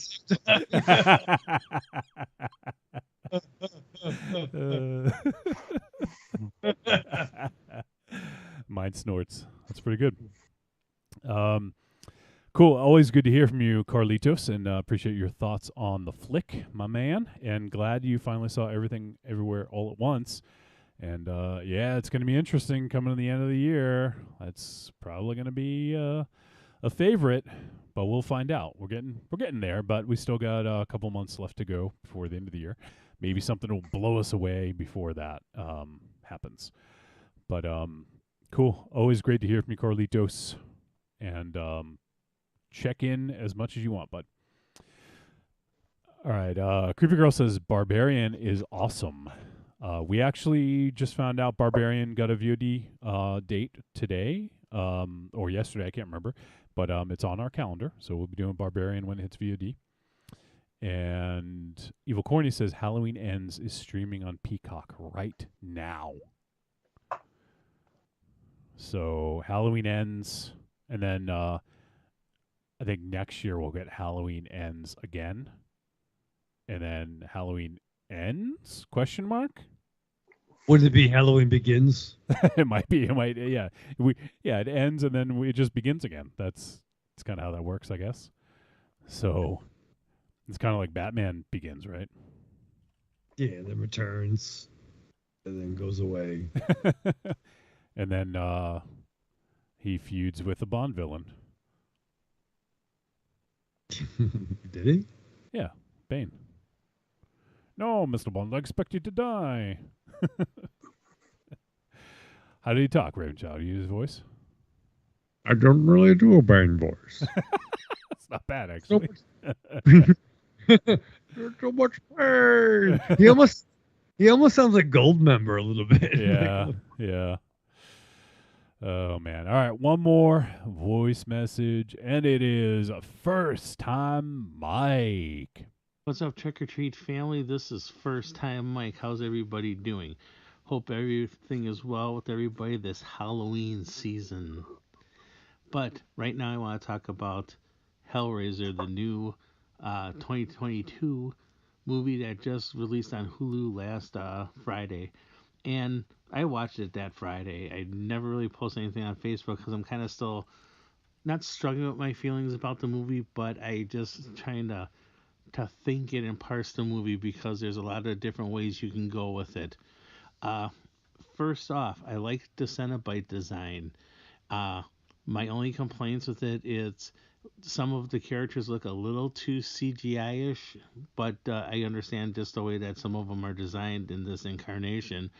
But some up close, they're good in the shadows, but when they're up close, some of the secondary Cenobites, you kind of can tell they're very CGI-ish. But I did like the new Pinhead in this version referred to as the Priest. I thought that Jamie Clayton did a great job with. In any remake or reimagining, you're going to have criticisms, but I thought her look is good. The flayed flesh as clothes and the contrast with the red is pretty good. I was I kind of missed the leather a bit, but it is a remake and a reimagining, and I thought she did a good job. I enjoyed a bunch of this movie, but there was something. First of all, I think it was overlong. I think you could have easily cut down some of the cat and mouse of the movie, and you could easily do that because one good part of this movie was how the Cenobites change reality when they're summoned or they come to claim a victim, and I thought that how they did this in this Bruckner did this in this movie was fantastic. Some of the scenes, the scene in the van alone. Yeah, it was great. I can't say too much because I don't want to spoil it, but it was just an amazing use of film and setting it up. I thought that was a brilliant scene, and how reality shifted around as people went exploring. Where the end game is played was just fantastic, and I like how they reimagined the gates of hell opening and the Cenobites coming through the cracks of reality. Well, I did like that. One thing this movie is missing is the sense of obsession, and in this one, it's not in the usual Hellraiser. It's your desire for the forbidden that draws you to the box, and you solve the box, and the Cenobites come. But in this one, half of the problem is if you're marked, there's a blade comes out. It's any slasher movie where you're picked as one of the victims by either being at the wrong place at the wrong time, or you picked up a little game, or you pricked yourself on something and you're marked by the creatures. And I like the part of Hellraiser for me from the novella on was always the obsession and how that would take over your life until you're looking for either innocently, just the basic curiosity, but it's the desire to solve the puzzle that's an integral part of what happens to you afterwards, for good or ill. And that's missing in this movie. And it's something, it took me a while to think of, there was something missing, and it's the obsession. That's what's kind of missing in this movie a bit. I also thought that you could have probably took down a lot of the cat and mouse of like the second half. You're going at such a good throttle for a good portion of it, and then there's just parts of it that just sit, and there's people waiting around, and it just didn't work for me. But all in all, Hellraiser, it's a better remake. I give it a treat. And I will watch it again if it comes out on Blu-ray. I will get it for my collection because I do enjoy Hellraiser. I want to see what they might do with this. Like anything else, Hellraiser, it's been different permutations and different versions of it. I want to see what they do with this version. Hope everybody is doing well for Halloween and in life in general. Take care. This is First Time Mike saying, First Time Mike Drive out. Bye. Yeah. All right, First Time Mike. Always great to hear from you and some great comments and thoughts about the movie. So we appreciate you taking the time to do that. You guys have any comments for First Time? I got nothing. He's owning that First Time mic drop. I like it. Sweet. Sweet dude. All right. So, speaking of, we actually we didn't even mention this in the review, but in the discussion, but we have such sights to show you. Like there was a kind of reference. What's that? That was said. Yes. So, it's such a iconic line. So it was good to sort of get that in there. But yeah. All right. Well, that is all the voice messages. Let me just do a cursory glance here at chat to make sure I didn't miss anything. And I think we are good. We're good to close things up here. So yeah, next week we have Arkham Josh, and yeah, so that'd be fun having Josh here. All right, well, let's say goodbye. Starting with Ares, god of flaming trees. Flaming trees, yeah. Goodbye. All right, Rave Shadow. The fast love hard survive with your mask on. All right, well, that is going to do it. So we appreciate you guys tuning in. We appreciate all the folks who hung out live. We had a pretty good turnout tonight for live. Lots of comments going in all the different chats. So we appreciate you guys doing that. And also the people who took time to send a voice message. Always great to hear from you guys. So we appreciate that. And we had some really great thoughts on Hellraiser and also some other films as well. So once again, next week, Arkham Josh will be joining us, and we will be talking about Dario Argento's Dark Glasses. So we hope you guys come back and join us then. And hopefully we'll have some more details about some Halloween-type stuff for you, for the Patreon folk. And also maybe for the extra special Halloween special. We're working on some stuff, so we'll see. But that's going to do it. We'll see you guys next week.